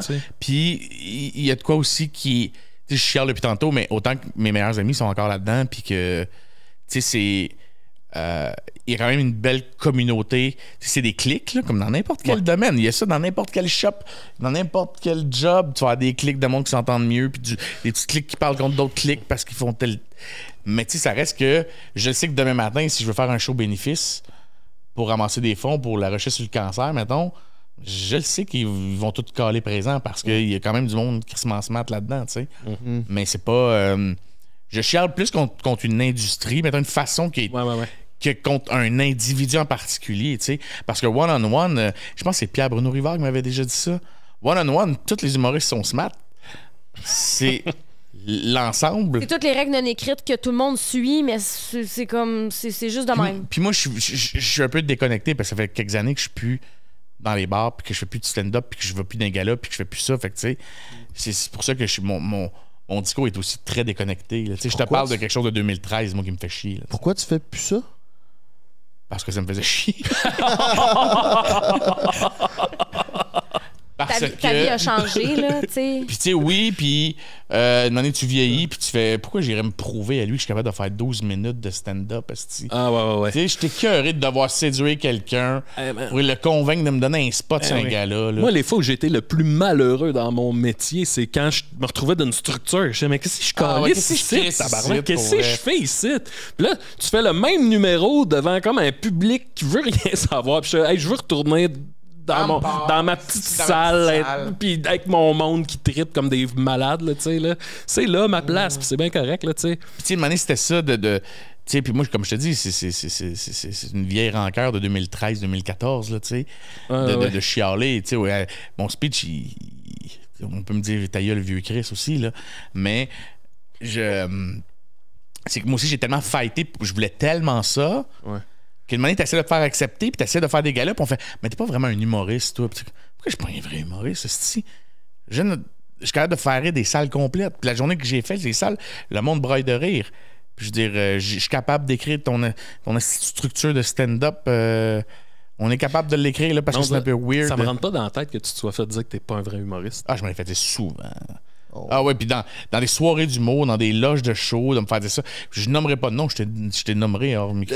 Fred de même. Mais t'es pas vraiment un humoriste. Oh oui, par des gens très établis. Même qu'une année, on me demande de jouer sur un gala. Parce que, mettons, je fais une histoire courte. Mon fils joue au hockey avec une petite fille, son père. Ouais. C'est quelqu'un qui book des galas. OK. Tu sais de qui je parle? OK, je pense que oui. Et cette personne-là, non, mais je l'aime, lui. Je l'aime. Okay, je l'aime. Et lui, il me demande, hey, j'ai tel gars-là qui fitterait pour toi, parfait. Et que l'animateur me dit devant tout le monde, ben, t'as pas ta place ici parce que t'es pas vraiment un humoriste de scène. Puis tu fais, hey, pourquoi je viendrais me battre puis m'obstiner pour ça? Moi, on me dérange pas de me retourner dans mes salles, faire mes shows pour les gens qui m'aiment moi. Puis à un moment donné, tu fais, je vais aller animer les shows télé qui, moi, me tentent. Puis je vais aller animer à la radio. Ils me donnent 6 fois plus d'argent que d'aller faire des jokes dans un bar. Moi, c'est ça, le moment donné aussi. C'est qu'il fallait donc que je prouve que mon 15 minutes était tight. Ouais. Il était bon, là, tu sais, puis qu'il était bien écrit, puis qu'il était fort. Puis que tu fais, hey, moi, là, j'ai pas besoin d'avoir un 15 tête serré avec tout le texte connu par cœur. Je suis un gars d'impro, ça se pourrait que je chire pendant 2 minutes. À quel point tout ce que tu dis là, ça clash avec, mettons, le monde des podcasts, là? Je trouve que ça a tellement changé à la game que, tu sais, vous faites votre podcast, il n'y a personne qui a dit, genre, t'es pas un podcasteur, là, tu t'as pas le droit, c'est genre, tu fais, puis manger de la merde. Raison. Tu sais, c'est fou, là. C'est pas un vrai balado. C'est ça. Ouais, c'est ça. Puis on va en ça show, on a fait...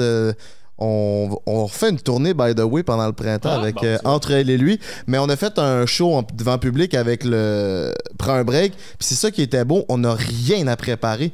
C'est une conversation. On s'entorche de 15 minutes de la performance. On s'assoit, on discute, puis that's all. Fait que ça, c'est quand même nice pour ça. Puis tout le monde doit être super content dans la salle. Ouais, puis tu sais, le monde nous a pas dit « Hey, vous êtes pas légitime d'être en salle. » Tu sais, on a le droit d'être là. Tu vends des billets, man. C'est ça. On vend quelque chose que le monde a envie de consommer. Si on a envie de consommer 2 minutes de Cher de Joe, ben ça sera ça, tu sais. C'est pas obligé que ce soit un 15 minutes tête, comme tu dis. Là. Exact. Puis ceux qui font un 15 têtes, j'ai autant de respect parce que j'ai beaucoup de respect pour eux aussi. Parce que c'est excessivement difficile à écrire un 15 têtes. Tu sais, qui va faire lever une foule dans un gala. Ça prend un esti de talent à faire ça, tu sais. Puis je chiale beaucoup, mais j'ai du respect pareil. Là. Oui. Joe, ton fils, il a eu un diagnostic du cancer du cerveau. J'aimerais que tu nous parles de comment que ça se passe dans la tête d'un père quand tu as cette nouvelle-là, on the spot. Ben nous, ça fait 4 fois qu'on se le fait dire. La première fois. Tu veux la première? La première fois, ben c'est ce que je disais tantôt. Pas sûr que ça doit changer bien gros de fois en fois. C'est différent, ouais. Il y a vraiment une différence. La première fois, c'est que c'est blindside, tu le vois pas venir. C'est quelque chose que tu penses impossible. Fait que tu sais, c'est comme tout ton monde s'écroule. Là. Tous tes projets que tu avais bâtis, c'est comme. Se faire annoncer que tu as le cancer doit être. Je m'excuse, mais ça doit être moins pire que, que de faire annoncer que son enfant. On dirait que moi, de me le faire dire, je fais ouch, ça fait mal. Mais ton enfant que tu peux pas défendre, qui a 10 ans, genre, c'est comme tu veux frapper tout ce qui est autour de toi, tu peux pas. Tu deviens une mauvaise personne. Comment t'as fait pour justement sortir le goût de frapper? Je pense que je le fais encore en chialant. Ouais. Je pense que je suis vraiment devenu chialeux. Genre, c'est comme je suis devenu très colérique au début. Hein? Je me suis lancé dans le sport. Puis, dans le travail. Puis, je me suis mis à ignorer tout mon entourage, on dirait. Je me suis très isolé. Comme ben du monde frais, je pense. Là, genre de... Parce que tout te faisait chier, j'imagine. Ouais, tout me gossait. Puis c'était comme... J'en voulais à tout le monde. Genre, tout m'énervait. N'importe qui chiale un peu, t'as envie d'y caler une claque, là, tu sais? Ben, ça, oui, puis non. Ça m'est rarement arrivé parce que... Je vais me replacer, ce sera pas long. Ça, étrangement, ça m'est rarement arrivé de dire à quelqu'un « Ferme ta gueule avec tes problèmes », alors que nous, on avait les nôtres. Ça m'a jamais vraiment... Parce que on dirait que je me disais sa journée est encore de la merde pour lui. Ouais. J'avais de la misère à en vouloir à des gens parce que je me disais que moi, avant que ça arrive, j'en avais des journées de merde, puis j'en avais fait de l'anxiété, puis j'en avais eu des idées noires. Fait que, tu sais, j'avais pas besoin d'avoir un enfant malade pour que tout soit de la merde. Fait que j'en voulais pas aux gens de se plaindre. Ouais. Ce que je trouvais difficile, c'était de ne pas avoir de coupable. Ouais. Parce que quand il y a quelque chose, t'as un cancer des poumons, t'as fumé toute ta vie, t'as un coupable, c'est toi-même, puis t'as fumé, tu sais. Quand tu te fais frapper par un char, le gars n'a pas fait son stop, tu parles. Il y a une quête à une. Je sais pas comment l'expliquer. Il y a comme une explication quasiment. Ouais. Là, on fait juste pourquoi lui? Pourquoi? C'est l'absence de réponse. Là, ouais. Puis d'être dans le néant, puis te dire c'est comme ça, Joe. Surtout que c'est un cancer ultra rare. On sait pas pourquoi il y a ça. Ouais. C'était quoi le diagnostic qu'ils t'ont dit, les médecins? Il va-tu mourir? Il y en a-tu pour pas longtemps? C'était quoi, les médecins, c'est surtout pour les cancers pour enfants, c'est beaucoup moins drastique que faire « Hey, c'est un cancer, tu vas crever ». Mais ça va être genre... nous, il était pris en charge pas très tôt, mais il était pris en charge au bon moment. Donc, ils nous ont juste dit « Si on n'opère pas là, d'après moi, 10-12 jours, c'est fini, tu sais. » Fait que là, il faut absolument opérer, mais on peut opérer, puis il n'y a aucun problème. Puis... C'est une question de jours. Ouais. Mais tu sais, ce serait... nous, c'est la chance qui a fait qu'on était là, tu sais, puis la malchance en même temps, parce que il y avait des symptômes, puis c'est pas tout le monde qui a des symptômes avec un cancer du cerveau. Fait que des fois, quand il arrive, il est déjà trop tard. Tandis que nous, on le voyait du bon côté, puis je pense que moi et mon ex, on a cette mentalité-là aussi de faire « Ah, c'est qu'on a été chanceux », et non de faire « Ah! » Puis ben non, ils vont l'opérer demain matin. C'est 1 + 1, fait 2. Puis l'opération peut créer des séquelles aussi. Oui, tout dépendant c'est où dans ton cerveau. Lui, au début, c'était un peu touché, mais pas tant. Le neurochirurgien était comme très confiant de là où il allait. Je suis déjà allé là souvent, je suis capable d'opérer ça. Il n'y aura pas de danger. c'est surtout quand ils te donnent... Le pire, c'est quand ils te parlent juste avant l'opération. Il faut que tu y fasses confiance en estial. Ouais, mais lui, il est parfait, man. Il est parfait, ce opérer ton... Et le pire, je pense, dans tout ça, c'est de te le faire annoncer et le matin de l'opération, quand t'es dans l'absence de connaissance, tu sais, comme... Dans l'incertitude, carrément. Ouais, t'es dans l'ignorance. T'es impuissant aussi, t'es même pas dans la pièce. T'es même pas là, je veux dire. Puis t'es là à côté du lit de ton fils, puis là, il y avait une débarbouille sur la tête parce qu'il avait mal, puis il filait pas. Puis t'as mon ex qui masse les mains, puis t'as le chum de mon ex qui est là, puis qu'on a tout le goût de pleurer, puis on est comme, bon, on va essayer de pas trop pleurer devant lui, puis de faire, OK, mon grand. Et là, c'est quand que le neuro s'en vient, le neurochirurgien, puis qu'il doit te faire le speech légal, sûrement, là, tu sais, de faire, bon, ça comprend des risques. Écoute, c'est minime, mais je suis obligé de tout vous les nommer. Pareil comme c'est un petit pot de Tylenol, là, je veux dire. Ouais. Mais là, man, il t'enligne tout ça, là. Et ça, là, c'est atroce pour un parent qui n'a pas été préparé à se faire dire toute cette liste de choses-là. Oh. Donc, il pourrait mourir sur la table, mais c'est très rare. Ça se pourrait qu'il paralyse, ça se pourrait que si. Ça s'est déjà vu des AVC. Mais tu sais, c'est des... Puis le il me dit, fais juste pas additionner tous ces pourcentages-là parce que c'est pas comme ça que ça fonctionne, tu sais. Puis il disait, ça m'est jamais arrivé. Aucune de ces problématiques-là m'est jamais arrivée. Donc, tu sais, panique pas. Puis Xa est parti, puis ils l'ont opéré. Et les autres fois, à chaque fois qu'ils te l'annoncent, c'est comme si tu avais l'impression de failer quelque chose. Ah ouais. Mais alors que tu n'as rien à faire. C'est à part d'espérer. Fait que quand ils nous ont annoncé la récidive, la première fois, c'est hey, on est désolé, mon petit bonhomme, c'est revenu. Tu fais tabarnak, qu'est-ce qu'on a fait de pas correct? Ça fait 1 an qu'il va bien. Il se fait shit, on recommence, OK, d'autres traitements, une autre opération. Et là, tu as l'impression d'avoir comme pas fait tes devoirs alors que t'as rien. Je comprends, man. Genre, c'est ça le feeling que t'as dans ton ventre. Là, tu fais comme père, c'est où je l'ai échappé, je l'ai bien nourri, j'ai bien. On a mis de la crème solaire. De la crème solaire, est-ce me semble. Et on a coupé le sucre raffiné. Non, fait que bref, c'est ça. Fait qu'à chaque fois, c'est comme une étape. C'est comme se faire frapper par un 18 roues, mais blindside à toutes les fois. Puis les 2 dernières fois, on se sentait venir parce qu'on avait remarqué le pattern que ça prenait 1 an avant que ça revienne. Fait que là, on n'a pas fait d'annonce publique, on l'a pas annoncé publiquement. Moi, c'était la raison pour laquelle j'en ai parlé publiquement la première fois, c'était dans l'unique but d'avoir la paix. Parce que on l'a pas dit, puis ça faisait 2 semaines que mon fils se battait pour sa vie, puis que le monde m'arrêtait encore pour beaucoup de selfies, parce que dans ce temps-là, je faisais un show avec Marie-Soleil Dion qui s'appelait « Ne jamais faire à la maison ». Fait que c'était tous des kids qui tripaient sur moi. Fait que là, chaque fois que j'étais à Sainte-Justine, j'avais plein de kids qui venaient me voir prendre des photos. Mais là, tout viennent de pleurer. Est-ce que j'étais en linge mou parce que je dors à l'hôpital tout le temps? Tu manges ton omelette et... Ben oui, mon chum, ben oui, pas de trouble. Puis là, à un moment donné, c'est mon ex qui a dit, il va falloir que tu le dises parce que les gens, ils sont contents de te voir, ils te font des bines à l'épicerie. Puis... Fait que c'est pour ça qu'on a fait... je l'ai annoncé, j'ai appelé mon gérant, puis j'ai dit, je l'annonce moi-même. Je veux le contrôle sur comment on va l'annoncer. J'ai demandé la permission à Xa, j'ai demandé la permission à tout le monde dans ma famille. On l'a annoncé, ça m'a donné un break de 2 ans. Puis après ça a fait l'effet inverse. Je vous aime, tout le monde, OK? Mais arrêtez de venir me parler de vos cancers. Ouais. C'est mon quotidien.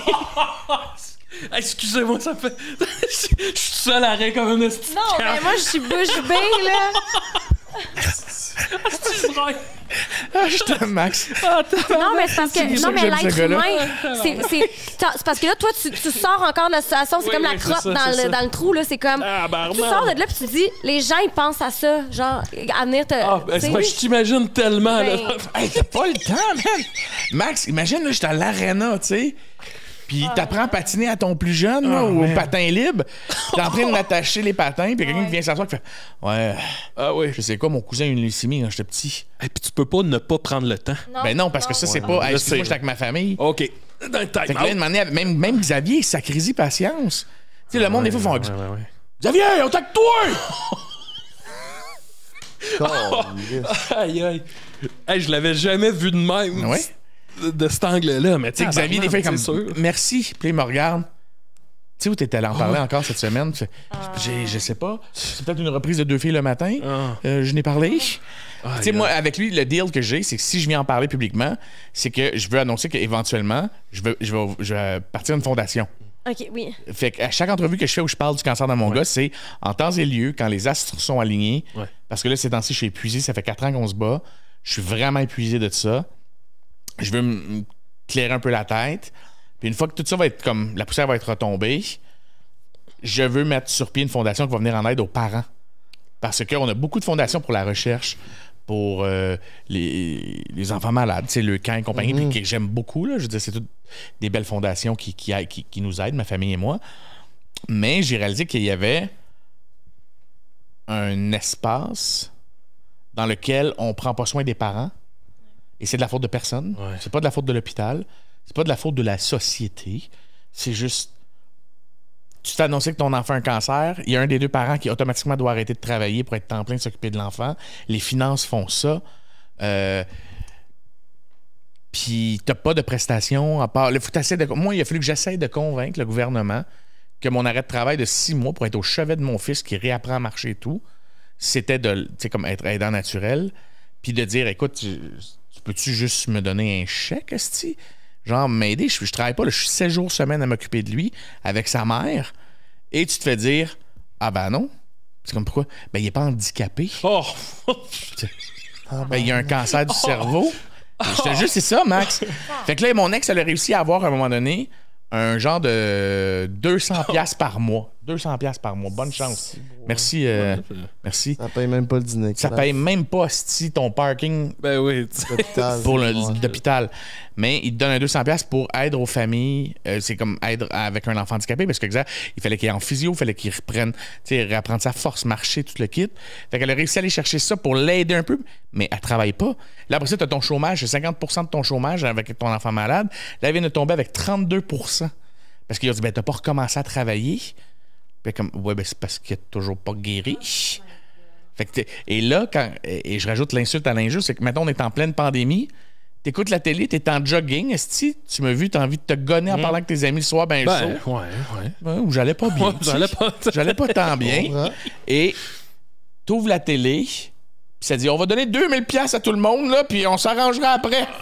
Là, tu fais, ouais, va c'est ta petite PCU. Là, tantôt, tu me demandais, y a-tu des fois, genre, quand le monde se plaît, ça, là, quand on me dit, hey, il est à temps 40, la PCU, mon chômage finissait. Va chier.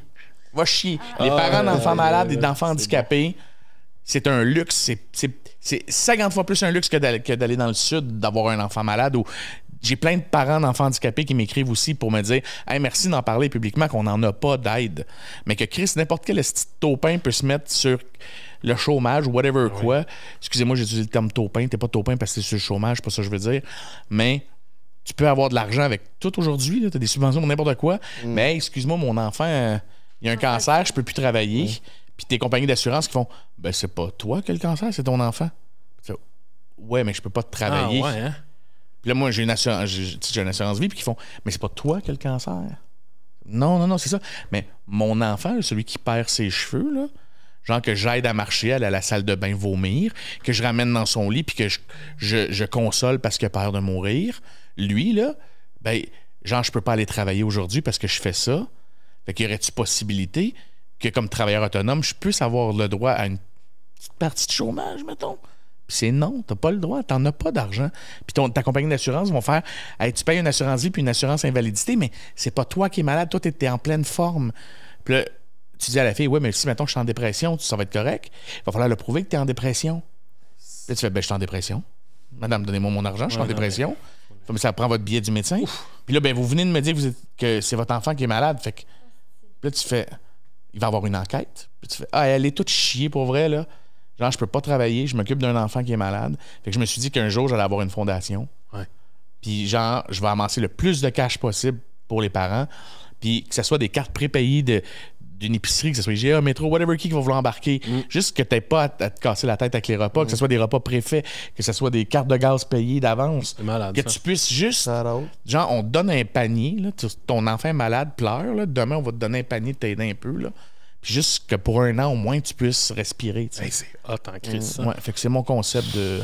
Fait que... Chris, il va animer mes galas. Puis, Chris, il a le cœur sur la main. Hein? Il va le faire, hein, Chris? Oui, il va le faire, Chris. Oui, il va être là. Chris. Je vais y en parler, en tout cas. Parle-y, tu le connais. Je trouve ça beau comment que tu convertis ton moment dark puis ta misère que tu as eue en en fondation puis pour pouvoir aider les autres. C'est vraiment honorable. Ben, je pense que quand t'es en tabarnak, comme j'ai pu l'être, qu'il faut que tu trouves une raison de vivre à un moment donné. Tu sais, tu me demandais, as-tu eu des idées noires? Non, ben j'ai 2 enfants à m'occuper, puis que j'ai le petit frère aussi dans tout ça, là, qui, lui, t'essaies de pas l'oublier, t'essaies de... Ouais, Tu sais, lui, il est à côté, il regarde son grand frère malade, et comme, mais moi, je sers à quoi? C'est ça. Puis tu fais, hey, mon chum, t'es tout aussi important, là. Fait qu'on... Fait que, tu sais, faut que tu gardes ton focus sur... L'ensemble. L'ensemble, ouais, le big, tu te recules d'une situation drôle, mais tu te recules aussi d'un malheur. Tu sais, OK, là, j'ai lui à m'occuper. Dorénavant, tu sais, moi, j'étais super bête avec mon ex. Tu sais, c'est une raison pour laquelle j'étais tout le temps bête. Tu reviens de l'hôpital, t'as pas envie d'être joyeux, là. Non, c'est ça. Fait qu'une manière qui fait... T'apprends aussi comment t'es quand t'es dans un défi. Avant les là. épreuves, oui. Je présume que c'est le moment le plus difficile de ta vie. Ah, t'as l'œil. T'as l'œil. Oui. Ben, puis là... C'est, hey, je vais paraître sado, mais c'est comme si je m'étais habitué à cette douleur-là. Puis des fois, on m'apprend des mauvaises nouvelles, puis je suis comme, m'en calisse. Ouais. Tu sais, comme quand on me renvoyait à la radio, j'étais fâché pour des raisons éthiques, mais oui, je venais de perdre ma job, mais j'étais comme, bon. Tout ça est une grosse game. Ouais. Tout ça est super futile. Mais ça t'apprend un peu comme de la résilience, si on veut. Une genre de résilience ou une genre de... De nonchalance. Je pense comme un vrai lâcher-prise, mais qui n'est pas le Eat, Pray, Love, genre à Bali.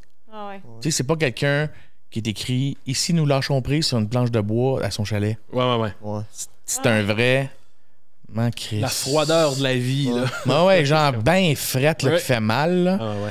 Fait que c'est comme... Le pire moment de ma vie était il y a 2 ans, pendant la pandémie, au moment où Max parlait tantôt.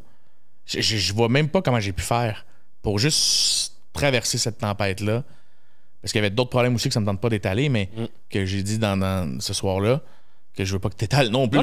Ben, je m'en allais, là. Ouais. Non, mais que, tu sais, c'était comme... Qu'aujourd'hui, je peux juste être heureux. Ouais. Toi, Max, ça a été quoi le plus dur moment de ta vie?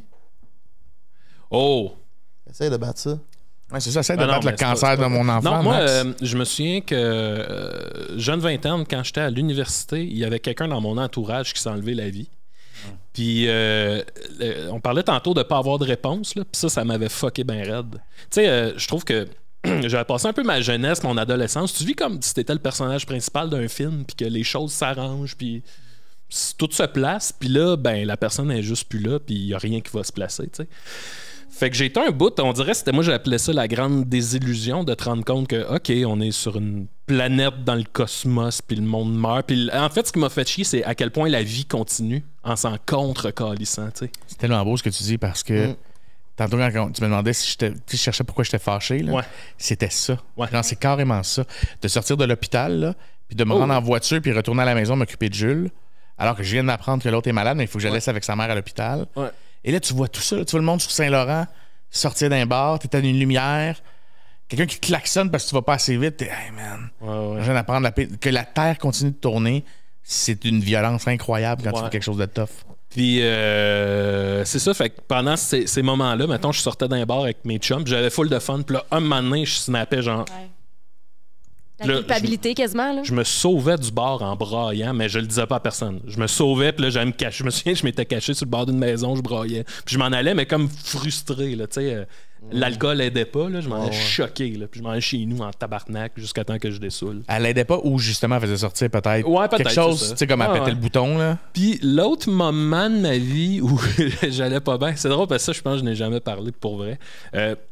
Fut un temps où j'ai sorti avec la chanteuse Lisa Leblanc. Hey, je me rappelle de ça. Oui. On était au Lafleur quand que. Ouais. On a sorti ensemble, on a commencé à sortir ensemble juste avant que son album sorte. Celui Aujourd'hui ma vie c'est de la merde, ça a pété partout puis elle est devenue une méga vedette. Moi j'étais là quand ça a explosé, puis ça a duré on and off 1 an, mettons. Vous avez jamais sorti publiquement? Ben, j'étais pas connu, j'étais rien, moi. Moi, je venais d'arriver à Montréal, fait que tu sais, j'existais pas, puis c'est ça. En fait, ce qui est arrivé, c'est que moi, j'avais un rêve qui était de vivre de mes affaires, puis moi, je faisais de la suppléance au secondaire là, pendant ce temps-là. Ah, ça, tu disais que t'étais prof. Okay, ouais. Je me faisais appeler à 6 h le matin. Oui, Maxime, on aurait besoin de toi à 4 périodes. Lisa venait de faire un show la veille, puis là, tu sais, elle vivait des trucs qui avait pas de bon sens. Là. Tout le monde en parle. C'est intéressant, ça. Je me souviens d'un esti de gros show pour le Jour de la Terre qui était mêlé avec les manifestations étudiantes. Écoute, elle m'amène d'une loge, j'étais avec Gilles Vigneault puis Michel Rivard, puis moi, j'ai 27 ans, puis je suis juste comme...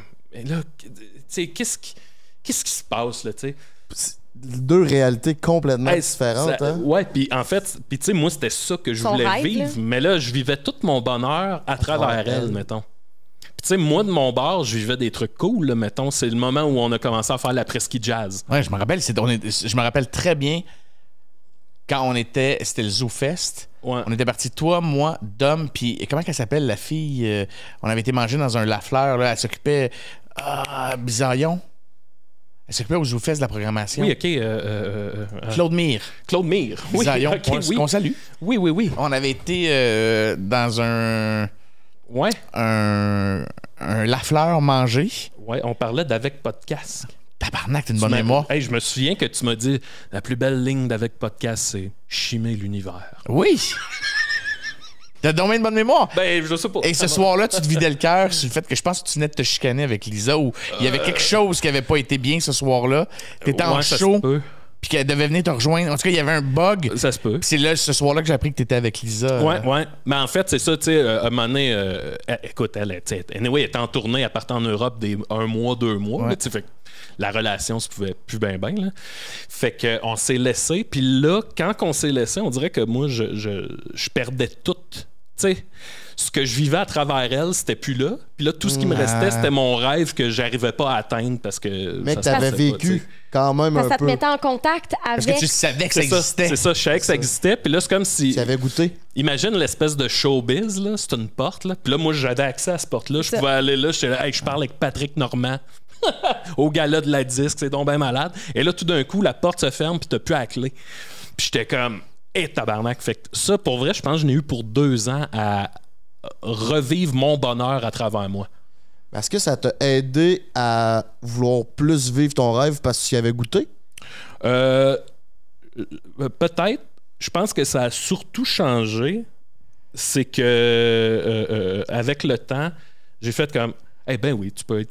Je suis devenu plus chill par rapport au vedettariat, mettons. Ouais. Fait qu'aujourd'hui, mettons, Gilles Vigneault serait là, puis je serais juste, hey, c'est un cool monsieur. Ouais.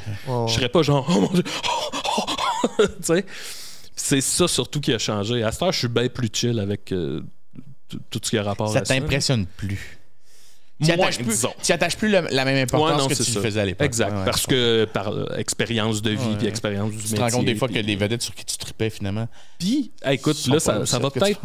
Ça va paraître prétentieux, là, mais pour vrai, je suis comme devenu la personne que je voulais être. Fait que. OK. Tu sais, c'est quand même nice, là. Ouais. Puis je sais pas comment le dire. Mettons, moi, quelqu'un que j'ai toujours admiré, c'est un auteur-compositeur qui disait Mon oncle Serge. Ce monsieur-là, je pense que la majorité des gens savent pas c'est qui, mais il roule dans l'underground, puis c'est comme une légende de l'underground. Le gars était bassiste dans les colocs, aujourd'hui il roule en solo, puis dans ce qu'il fait, dans son univers à lui, c'est une légende, là, tu sais. Puis je suis comme... On dirait que c'est plus ce modèle-là de carrière que je vise. Tu sais, moi, j'ai pas besoin de jouer dans les plus grandes salles puis d'avoir le char de l'année. Honnêtement, je m'en fous de ça. Ce que je veux, c'est faire des shows devant du monde qui trippe. C'est la seule affaire qui m'accroche. Puis ça, ben, tu sais, je l'ai. Ça fait que je suis... Mais what's next quand tu es la personne que tu as voulu devenir? Ben, pour vrai, j'enjoy. Là, en ce moment, c'est juste ça. Je pourrais pas dire la suite. C'est ça le plus tough. Ouais. C'est de le maintenir, d'être bien dans ta zone de confort puis d'être conscient, juste que tu en sois conscient. Ouais. Là, on tombe dans le côté ésotérique de tout ça. Mais je pense que quand tu es conscient de l'énergie dans laquelle tu baignes, que l'énergie dans laquelle tu baignes est bonne pour toi, c'est de te maintenir là-dedans, dans cette zone-là. Ouais. Je trouve que c'est juste le fun. Tu sais, moi, mettons, là, tu prends ça. Tu sais, moi, je l'ai pas connu, là, le méga succès. J'ai jamais connu ça. Mais, en ce moment, je pense qu'à peu près, peu importe où j'irais faire un show au Québec, ben il y aurait 100, 200, 300 personnes qui viendraient pour me voir, puis qui fait que je peux en vivre, que je vais dormir à l'hôtel, je reviens chez nous, je peux payer mon épicerie, je paye mon loyer, je paye toutes mes affaires, je me paye du bon temps avec mes amis. Tu sais, je suis comme, ben là, je vois pas ce que je peux attendre tant que ça de plus de la vie. Tu sais. Je suis vraiment comblé. Fait que c'est beau. Puis est-ce que, ben vraiment, c'est deep aussi, là, tu sais, ce que tu dis, là, tu sais, de dire... tu sais, je sais pas si tu l'as compris tout de suite quand tu le vivais, que ton malheur devait passer à travers toi à nouveau, tu sais. Ou c'est qu'avec du recul, maintenant, que tu es capable de dire... Ouais. C'est fou parce que quand t'as le nez dedans, tu sais, t'as le nez dans la merde, ça sent la merde, là. Mais là, maintenant, tu te rends compte, OK, mais ça peut encore sentir les fleurs. Là, c'est que tout ce que je vivais me semblait insignifiant, là. J'étais ouais, OK, je viens de faire un show qui a marché d'un bar, mais il y a pas longtemps, j'étais genre au Métropolis, dans loge. Tu sais? Ouais, c'est ça. Puis ça, cette relation-là, ça a duré quoi? Tu dis 1 an in and out? 1 an on and off. Là, on s'est laissé genre 2 fois là-dedans. Mais puis tu sais, on se parle encore. On est devenus des super bons amis. On se parle encore quand on game. Les deux, on joue à Final Fantasy. Fait qu'on se parle encore tout le temps de jeux vidéo puis de petites niaiseries, là. Mais c'est ça qui est bizarre. Hein? On dirait, par orgueil, je pense qu'à la fin de cette relation-là, je m'étais dit, on ne deviendra jamais amis. T'sais. J'ai pas dit à elle, je me l'étais dit à moi. Puis là, un moment donné, tu fais... Ben non, elle est fucking cool. Puis c'est ta blessure. Là, quand tu te fais laisser, c'est ça. L'ego, l'estime d'ego. Ouais, mais ça, c'est normal d'en avoir aussi. C'est un peu. L'ego, pour moi, ça flirte avec l'estime de soi puis l'amour que tu te portes. Tu sais. Fait que des fois, tu te donnes un peu trop d'importance, mais ça paraît dans ton ego aussi. Tu sais, quand une de tes ex te présente son nouveau chum, là, ton premier réflexe, c'est de faire c'est de mange-marde. Là, tu y parles, tu fais fucking cool, ce gars-là. Oui, moi, j'ai 2 ex que, tu sais, que mes enfants trippent dessus. Fait que c'était ça la série Papa aussi, c'était d'accepter que ton enfant trippe sur le père comme sur son beau-père. À quel point est-ce qu'il faut que tu mettes ton orgueil de côté? Parce que moi, tu sais, j'ai ce caractère-là de faire c'est de mange-marde. Tu sais, elle avait un crise de vendeur de char. C'est que ça vend des cellulaires, ce gars-là. Et là, tu vois le genre de Et là, finalement, moi, 2 fois, là, tu sais, c'est arrivé que Caro, mon ex, la mère de Xa, son chum, Paul, que je trouve que c'est un esti de bon gars. Ouais. Mais le pire, c'est que la première fois que je l'ai vu, je l'ai tout de suite connecté, fait que c'était difficile. Le deuxième, mettons, la mère de mon deuxième, quand on s'est séparés, puis elle a eu un nouveau chum. Là, elle, je trouvais ça difficile parce que c'est elle qui était partie. T'sais. Fait que là, c'était comme, lui, c'est qui ce style-là? Là? Puis à un moment donné, c'est comme ça, genre, tu le rencontres, bonjour, salut. Puis à un moment donné, je commence à parler avec, tu fais, calisse. Puis on s'est retrouvés 2 jours après dans un pique-nique à jaser pendant 40 minutes. Je passais dans le spa. Non. On était dans un pique-nique avec les enfants qui jouent, genre dehors, sur le bord de l'eau. Puis elle me dit, mon nouveau chum va être là. Tu fais, il est le bienvenu. Tu sais, les enfants l'aiment, c'est correct.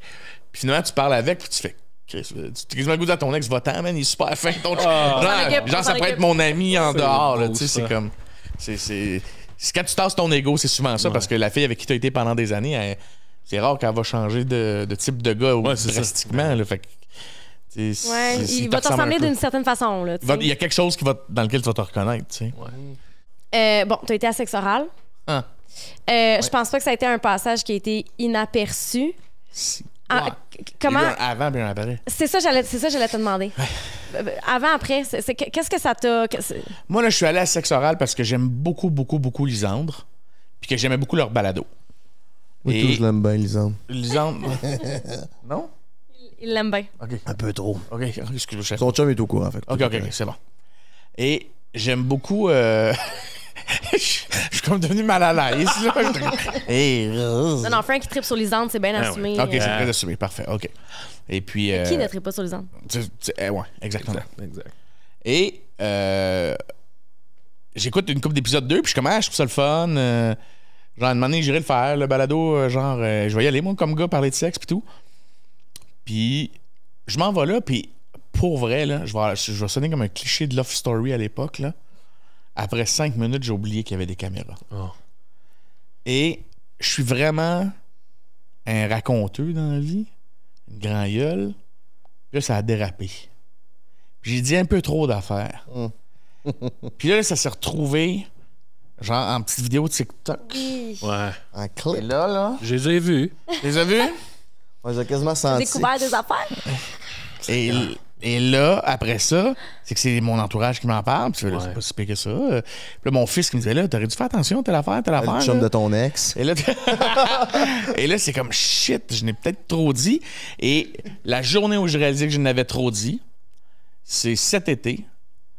J'ai eu un kick sur une fille. Et elle m'intéressait beaucoup. Il y a eu un échange, un flirt pendant quelques jours / semaines, mais rien, là, juste des textos pis tout. Puis, je suis parti en voyage. Fait que là, ben, tu sais, on s'envoie quelques messages. Et là, à mon retour, on va manger. Et je sens qu'il y a un froid. Puis je fais juste adresser. Puis elle fait, ouais, ça me refroidit un peu. Dans le sens... vas-y, raconte. Dans le sens, on dirait que j'ai découvert un aspect de ta personnalité qui était pas ce que tu... Genre, mais ce que tu parles avec qui tu parles depuis 3 semaines, c'est plus moi, tu sais. Mais oui. Mais, dans le sens, est-ce qu'elle se disait, tu sais, moi, je veux pas nécessairement te manger le trou de cul, là, ou des affaires de même. Non.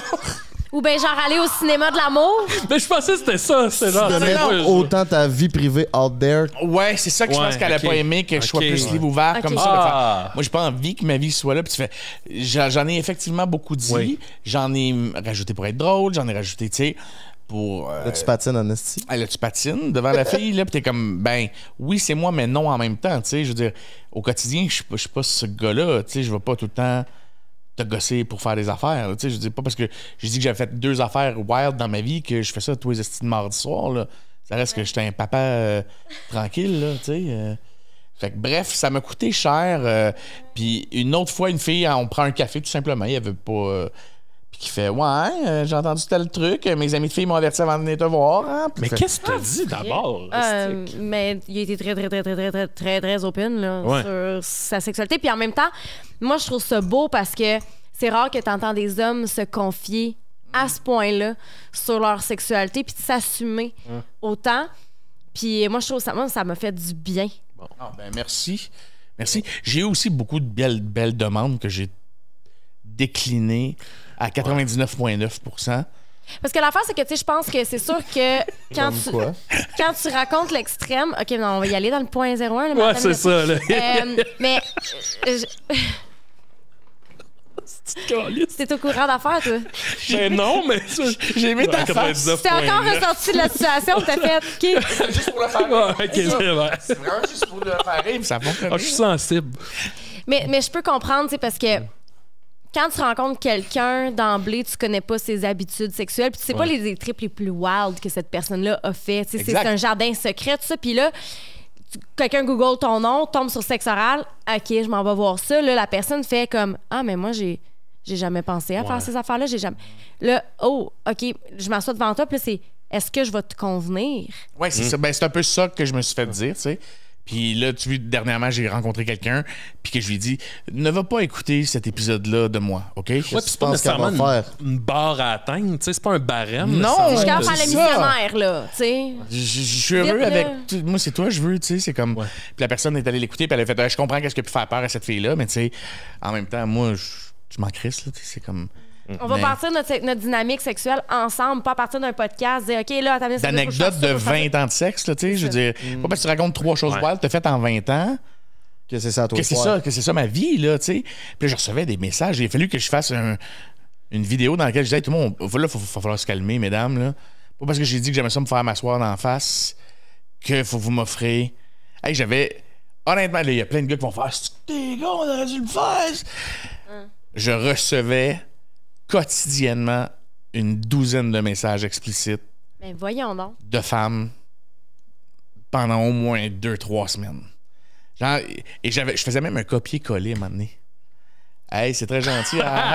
Mais je me retrouve un peu dans une situation de pouvoir. Je suis connu, je te connais pas. J'ai pas envie de profiter de ça. Donc, je te remercie, mais c'est vraiment flatteur ce que tu dis. Voici le lien pour mes billets pour mon prochain spectacle. Exactement. Mais non, j'ai pas le lien. Là, il y a peut-être des gens qui m'écoutent en ce moment qui font ben, Calice, j'ai été un copier-coller. Ben, mais ça doit pas m'écrire je veux venir m'asseoir dans ta face dans ton char. Là.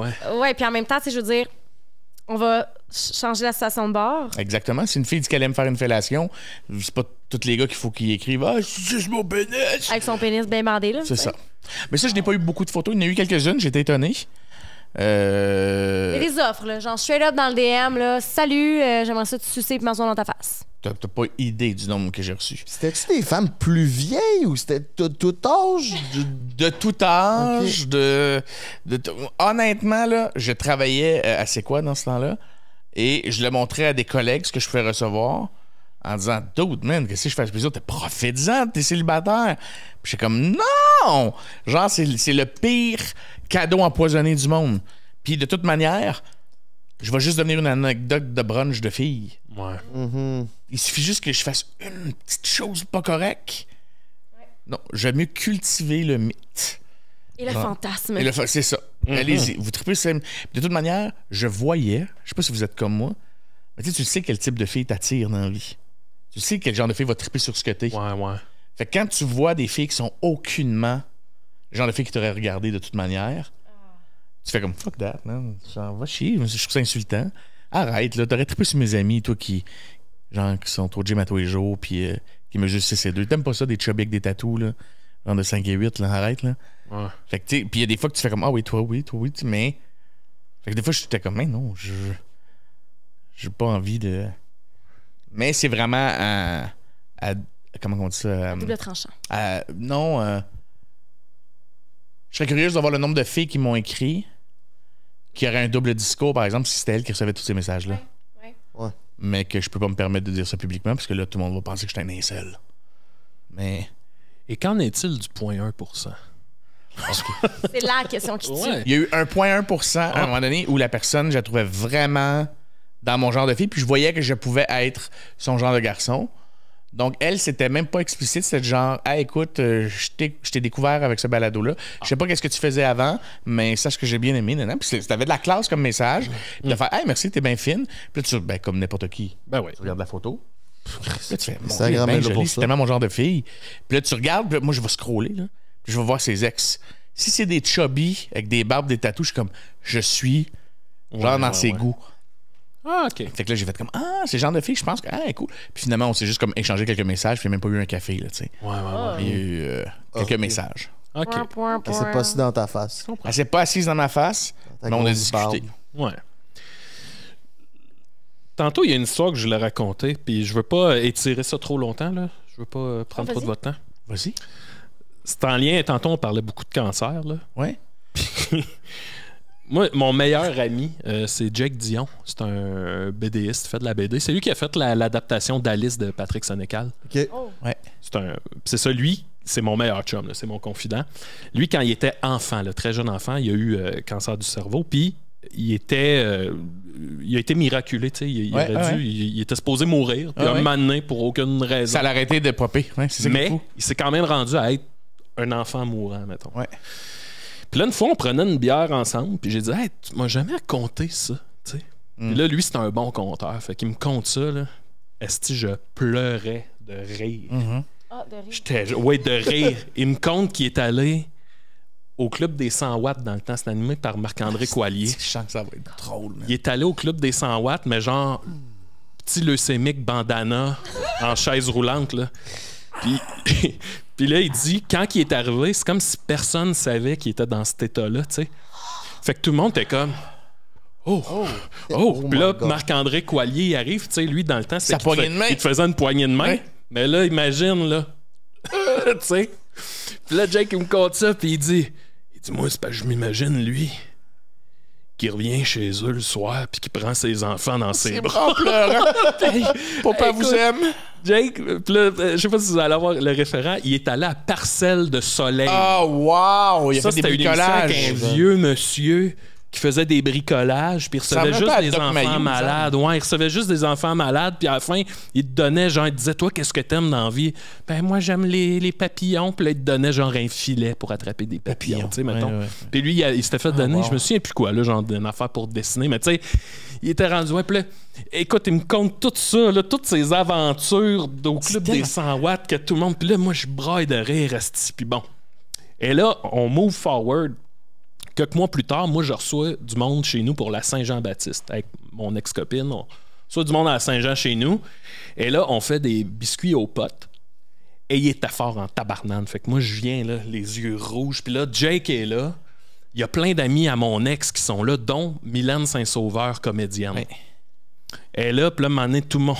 Moi, je défonçais raide, puis je fais « Hey, tout le monde, je dis, Jake, il y a l'histoire la plus drôle à vous raconter. » Là, Jake est là. « Ouais. » Là, je fais, oui, tu sais, l'histoire que tu m'as contée l'autre fois au bar, là. Puis là, il est comme, je sais pas, là. Là, je suis comme, oui, tu sais, je pleurais de rire. Il dit, ouais, mais c'est le moment. Pas sûr que. Puis là, je suis comme, oui. Puis là, le monde, pendant que je dis ça, le monde s'installe, tu sais. Ils veulent l'histoire la plus drôle. Il n'y a pas le choix. Là, il y a Mylène Saint-Sauveur qui est là, puis moi, je suis là, vous allez capoter. Puis là, moi, je me prépare déjà à pleurer de rire. Je suis déjà comme, ça va être bon. Puis là, il part son histoire, tu sais, qui part par, ben, c'est ça, là, quand j'avais 9 ans, on m'a diagnostiqué une leucémie.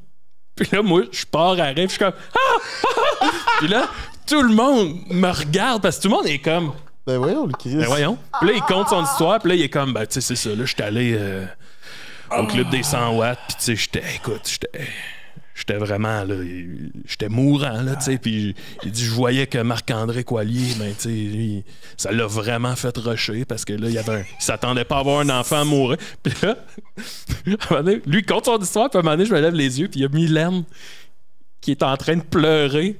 Il est juste comme, il a pris la main, puis elle a dit, mais là, t'es là!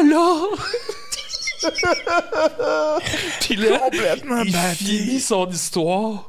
Puis moi, c'est que pendant ce temps-là, un moment donné, je me raconte, je fais, c'est pas drôle pantoute, cette histoire-là. Puis là, il finit son histoire, puis il dit, ben, c'est ça c'est l'histoire que Max voulait que je vous raconte. Puis là, j'étais, tabarnak, man. Puis encore à ce jour, Jake, à toute fois qu'on raconte du monde, il dit, là, tu me demandes pas de leur raconter mon cancer. Je suis comme, non. Mais le pire, c'est que le cancer, c'est super lourd comme sujet, mais j'ai rarement autant ri en faisant des jokes de cancer que mon fils parce qu'il a un sens de l'humour incroyable, ce petit gars-là. Fait que, man, les gags qu'on fait avec ça, il fait vraiment des killers, man. Ça peut être du dark humor, là. Mais c'est pas tout le monde qui comprend. Là. Je dis, une année, il se faisait opérer, puis on est dans une chambre, et la chambre qu'il nous prête à Sainte-Justine est fucking belle, tu sais. Puis on rentre, puis je fais, aïe, j'ai même pas des chambres de même en tournée, tu sais. Fait que j'ai tant que c'est ta tumeur, man. Puis dis donc, tant que c'est tes taxes, là, gros. Et t'es juste un préposé bénéficiaire qui est comme. Ou Xac qui une année, il avait peur qu'il paralyse d'un côté. Puis je la raconte souvent, cette anecdote-là, mais. Pardon. Et. Excusez si vous l'avez déjà entendu, moi, me fait bien rire. Il avait un risque de paralyser d'un côté. Puis il fallait absolument l'opérer rapidement. Et le doc me disait, surveille si tu vois ses doigts, il y a de la misère, whatever. Puis il a de la misère à marcher. Puis il me dit, il veut se lever de son lit pour aller aux toilettes. Fait que je dis, je vais t'aider. Il dit, non, je vais aller tout seul, là, c'est correct. Là. Je dis, non, mais je vais t'aider. Puis il dit, pourquoi je vais aller chier tout seul, j'ai le droit, là. Le doc, il veut pas que je te laisse aller tout seul. Puis il m'a dit, de 13 ans, 12 ans, tu veux pas que ton père soit là. Puis je comprends, là. Fait que là, je fais, là, je te laisse aller tout seul, mais tombe pas, mon esti. Ta mère va m'arracher la tête, puis le docteur, là, il va capoter, là. Fait que l'eau, si je rentre avec son sérum pis tout. Ferme la porte. Puis je suis l'autre bord de la porte. Puis demandé, j'entends fuck papa, fuck ma main est prise. Papa, je paralyse. Mais moi, je viens de m'installer avec la Switch. Est-ce que tu t'oses découvert? Bonhomme se lève, est-ce en pied de bas. J'ouvre la porte. Puis il dit, je sens plus ma main gauche, elle est prise. Puis il est de même. Le petit tabarnak. Mais il fait toujours des jokes avec son cancer. Tu vois, comme là, il me disait cette semaine. Aussi, c'est un moyen de défense. Ben oui, totalement. Puis ça nous fait du bien de rire. Puis ça, la vie, le rire. Exactement, le rire est guéri. C'est comme tu disais tantôt, moi aussi, j'ai déjà eu cette réflexion-là. On dirait que ça me ferait plus mal que mes proches aient le cancer que moi, j'ai le cancer. Hey, mon fils me l'a dit cette semaine. Il m'a dit comment ça frappe, ça. Il m'a dit dans l'auto, il dit pas vrai, parce que je disais comment demain, on va avoir des résultats, tu sais, savoir si tout va bien. Parce qu'à tous les 3 mois, il faut qu'on passe des tests. Puis c'est là qu'on apprend absolument les mauvaises nouvelles. Puis là, c'est mercredi. Cette semaine qu'on va savoir si tout est correct pour avoir un petit 3 mois de plus, tu sais. Fait que là, on est dans l'auto, puis je fais moi, j'appelle ça mes moments plates, là. Je fais ce son de la musique, je fais en ce moment plate, là. J'ai pas le choix de le faire. C'est ma job de père. Tu te sens comment? Ça va comment? Il fait, ça va, pour vrai, tu sais. Puis des fois, il s'ouvre pas, puis c'est chill, il y a 14 ans. Puis là, il fait juste dire cette semaine, il dit, hey, je sais pas comment te le dire, là, mais c'est comme si j'étais rendu à un point où je vous vois paniquer, mais moi. Il dit, si on m'apprenait que tu avais le cancer demain, ça me ferait plus de peine que de me faire dire que j'ai une récidive. Je vais il dit, on dirait que je comprends ce que ça veut dire par vous autres, ça vous fait paniquer. Il dit, moi, c'est ma vie, man. Je me bats. Puis, tu sais, c'est comme. Tu sais, il est rendu à 14 ans, il n'y a plus 10. Tu sais, à 10 ans, tu es dans le moment présent, tu réalises pas le futur, tu réalises pas. Il y a 14, puis tu sais que sa vie, elle peut être en jeu. Fait que, tu sais, c'est comme. Puis la raison pour laquelle je viens en parler ici, ouvertement, c'est dans l'unique but que je lui ai demandé la permission. D'éventuellement convaincre tout le monde de me donner tout le plus de cash possible. Hey, mais la maturité émotionnelle que t'as pas le choix de gagner en tant qu'enfant malade. On te l'impose. Moi, là, c'est ça qui m'a fait. Puis avant, je suis même pas capable de le dire sans pleurer. Là. J'ai fait beaucoup de thérapie là-dessus. Là. Moi, ce que j'en voulais à la vie, c'était de voler l'enfance à mon fils. Puis d'y prendre son adolescence. Puis de le voir essayer de partir en skate avec ses chums, puis là, il a plus de cheveux, puis là, il est magané, puis il veut juste aller au parc, aller rejoindre ses amis en bike. Puis là, de faire fuck you, man, s'il vole ses plus belles années Genre où il peut aller triper au parc, puis il y a 14, il va avoir 15, tu sais, je suis pas con, là, il y a 15 ans, mais on buvait des bières dans un party, puis on a du fun, puis je voudrais juste le chicaner parce qu'il fume un bat au parc, tu sais. Puis on peut pas, là, il est couché dans son lit, puis il vient de gamer, puis il est étourdi parce que ça va trop vite dans Fortnite, là, tu sais. En même temps, tu peux lui dire, hey, fut un temps, il y a quelques années, où tu serais allé à la parcelle de soleil. Oui, t'aurais fait des astuces de bricolage! T'es bien mieux. T'es bien mieux avec les billets du Canadien de Montréal qui te donnent tout le temps, man, à que Claude La Fortune. Qui te dit, regarde, une pomme. Ouais, on fait zacher en papier. Oui, c'était zacher en cure-pipe, man. Tu pourrais te pogner, aller là, plus de cheveux, plus de sourcils. Te faire donner un sac de cure-pipe en disant oui, c'est ça. Bricoler. Oui, c'est ça. Joe, Max, oui. Merci beaucoup. C'est déjà fini. Ben, on s'en va sur Patreon. On va aller continuer de parler cul sur Patreon. Puis parler de la quarantaine. Parce que moi, j'ai eu 30 ans puis j'ai eu des révélations comme j'ai appris que je vieillissais. J'aimerais parler avec deux hommes dans la quarantaine pour voir c'est quoi le next step. 38, vieillis-le pas. Ouais, non, mais tu sais que ben, c'est en bien comme autour écoute, de... j'ai 34, là, il va me mettre dans le même groupe que vous autres. Vrai? Des fossiles. Où est-ce qu'on peut vous rejoindre, messieurs? Avez-vous de quoi plugger des billets à vendre? On vous écoute. Moi, j'ai mon spectacle Big Max qui s'en vient, qui commence la première le 2 février au Club Soda. Et maximegervais.com pour tout ça. Pour vrai, c'est un esti de show stupide. Il y a du stand-up, je fais mes personnages. Puis, t'as-tu hâte? Ah, j'ai vraiment hâte. Ça va-tu bien vraiment avant fier des de ce que ça va être. Oui, ça va bien. Yes! Hey, génial. Moi, là, pour vrai, il y a Adib Al-Khalidé, Pierre-Bruno Rivard en solo qui me font pleurer de rire. Les Denis et ce gars-là, là. Genre, je t'ai vu en première partie de Daniel Grenier, là. Ah oui, Quel show Daniel Grenier en passant. Oui. Quel spectacle incroyable. Son spectacle jaune. Tellement un spectacle jaune. Je t'ai vu en première partie de ça, là. Max, t'es tellement drôle, man. C'est fait. Asti, je tiens à te le dire, là, ça fait depuis 2011, 2010 que tu me fais rire. Il n'y a pas une fois, je vous le dis, acheter des billets, il n'y a pas une fois que j'ai vu ce gars-là 7-8 fois en show. Il n'y a pas une fois que je suis pas sorti de là en pleurant de rire. Puis, quand je vois un show d'humour, moi, je suis assis puis je fais « Ah, ça, c'est drôle. Belle mécanique. Ça, c'est bien fait. Oh, Christ, c'était brillant. Comme... Tu sais, c'est ça que je vais faire. » Et les Picbois, où lui... réussissent à me surprendre à tous les fois. C'est fin, merci. Mais j'ai rarement entendu Rick dans tes shows, man. Apparemment. Moi, c'est toujours. Mathieu Genet, on allait te voir, là, genre à ZooFest à chaque année. Puis qu'est-ce que ça va nous manquer. Puis là, il y a la continuité avec toi tout seul. Là. Ouais. Mais t'es nasty de bête de scène, merci, je te le dire. T'es bien fin. Puis pareillement, j'ai toujours du fun à ce qu'on se croise sur 1001 projets. Oui, puis, j'aime toujours ça de voir aller. Oui, merci, c'est bien. Parler de sexualité sur TikTok. À toute fois que je vois ça, je me dis, ah ouais, je pourrais m'asseoir dans ton face. Je le connais, lui. Je le connais. Ah, Seigneur. J'avais joué, on en parlera plus tard, mais j'avais joué dans Papa. Dans Papa, oui, il faisait de la vente pyramidale. Oui. Je tripais tellement sur toi pis Dom dans ce temps-là, genre, pis ça, c'est 2014, que toi, je t'avais fait faire un père qui essaie de vendre des produits. Oui. C'est que t'étais laid, man, avec ta mousse. Ouais. Genre, en train d'essayer de vendre des produits à des enfants dans une... tu sais, quand t'amènes tes parents à l'école puis tu présentes le métier qu'ils font, mais lui, il fait couper la parole à sa fille tout le long puis essaie de vendre ses produits. Ouais, tu sais, des produits de beauté. Là, ça, tu mets ça, c'est le Blue Hawaii. Le Blue Hawaii, c'est ça. Le Blue Aqua, Blue Hawaii. Et après ça, Dom, j'avais donné le garde de sécurité du musée. Ouais. Daniel. Ah ouais. Bref, je sais pas pourquoi on parle de ça. C'est très drôle. Tu lançais des belles fleurs. C'est ça. Moi, vous pouvez me suivre... J'anime des shows, là. Je peux le plugger. J'ai La Guerre du Web sur Uni et TV5. J'ai Au-delà du sexe à Télé-Québec, tous les mardis soirs, 21h, avec Rosemée Automne-Témorin. Je vais avoir un show à Historia. Oh! Ouais. Qui est déjà tourné, avec lequel j'ai eu beaucoup de plaisir. Comme ça faisait longtemps que j'ai pas eu du fun de même. Un show... Je peux pas en dire plus. Et je travaille sur 3 livres qui devraient sortir. Trois en même temps. Boum. C'est incroyable, t'as un parcours qui s'en va de même, mais je te sens décomplexé sur ton X dans chacun de ces projets. Plus que jamais, c'est ça. C'est ça qui est fou. Genre, puis le spectacle, il a fallu que je l'annule, la tournée à cause de XA, fait que je pouvais pas partir tout le temps. Fait que je suis resté dans la région de Montréal à écrire des livres puis à faire mes shit. Tu parti remise, le spectacle? J'aimerais ça, mais... Tu as abandonné? Non, j'abandonnerai jamais ce concept-là. C'est sûr qu'un jour, je vais retourner sur scène. C'est sûr à 100%. Par contre, je vais attendre que mes enfants soient plus vieux parce que ma dernière séparation a fait en sorte que je suis l'heureux propriétaire de 2 enfants de 2 mères différentes. Donc, partir en tournée... Faut que les as s'alignent, là. Ah, c'est que c'est compliqué. Ben, on va en parler de ça sur Patreon, de la xénoparentalité. Yep. Oh. Mot de la fin. Un énorme merci. C'était très agréable. Merci les boys. Merci à vous d'être là en si grand nombre, mes petits minous. Party Lash fucking go. On se rejoint sur Patreon. Merci à Pizza Salvatore de propulser notre podcast. Oubliez pas de vous abonner à la page YouTube. On se dit à une poche pleine, les chums. Ciao! Ça frappe ça la première fois que tu vois ça. Là. Et c'est pas Bleu Nuit à une fille qui lave un char. Là. Non, tu fais OK, c'est ça un vagin. OK, c'est ça. Je l'avais déjà vu en photo. Mais...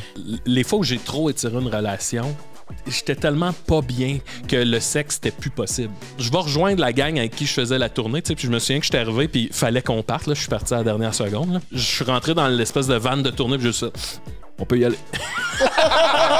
Est-ce que ça t'est arrivé de enjoyer la vie de gars connus après les shows? C'était ma prochaine question. J'adore.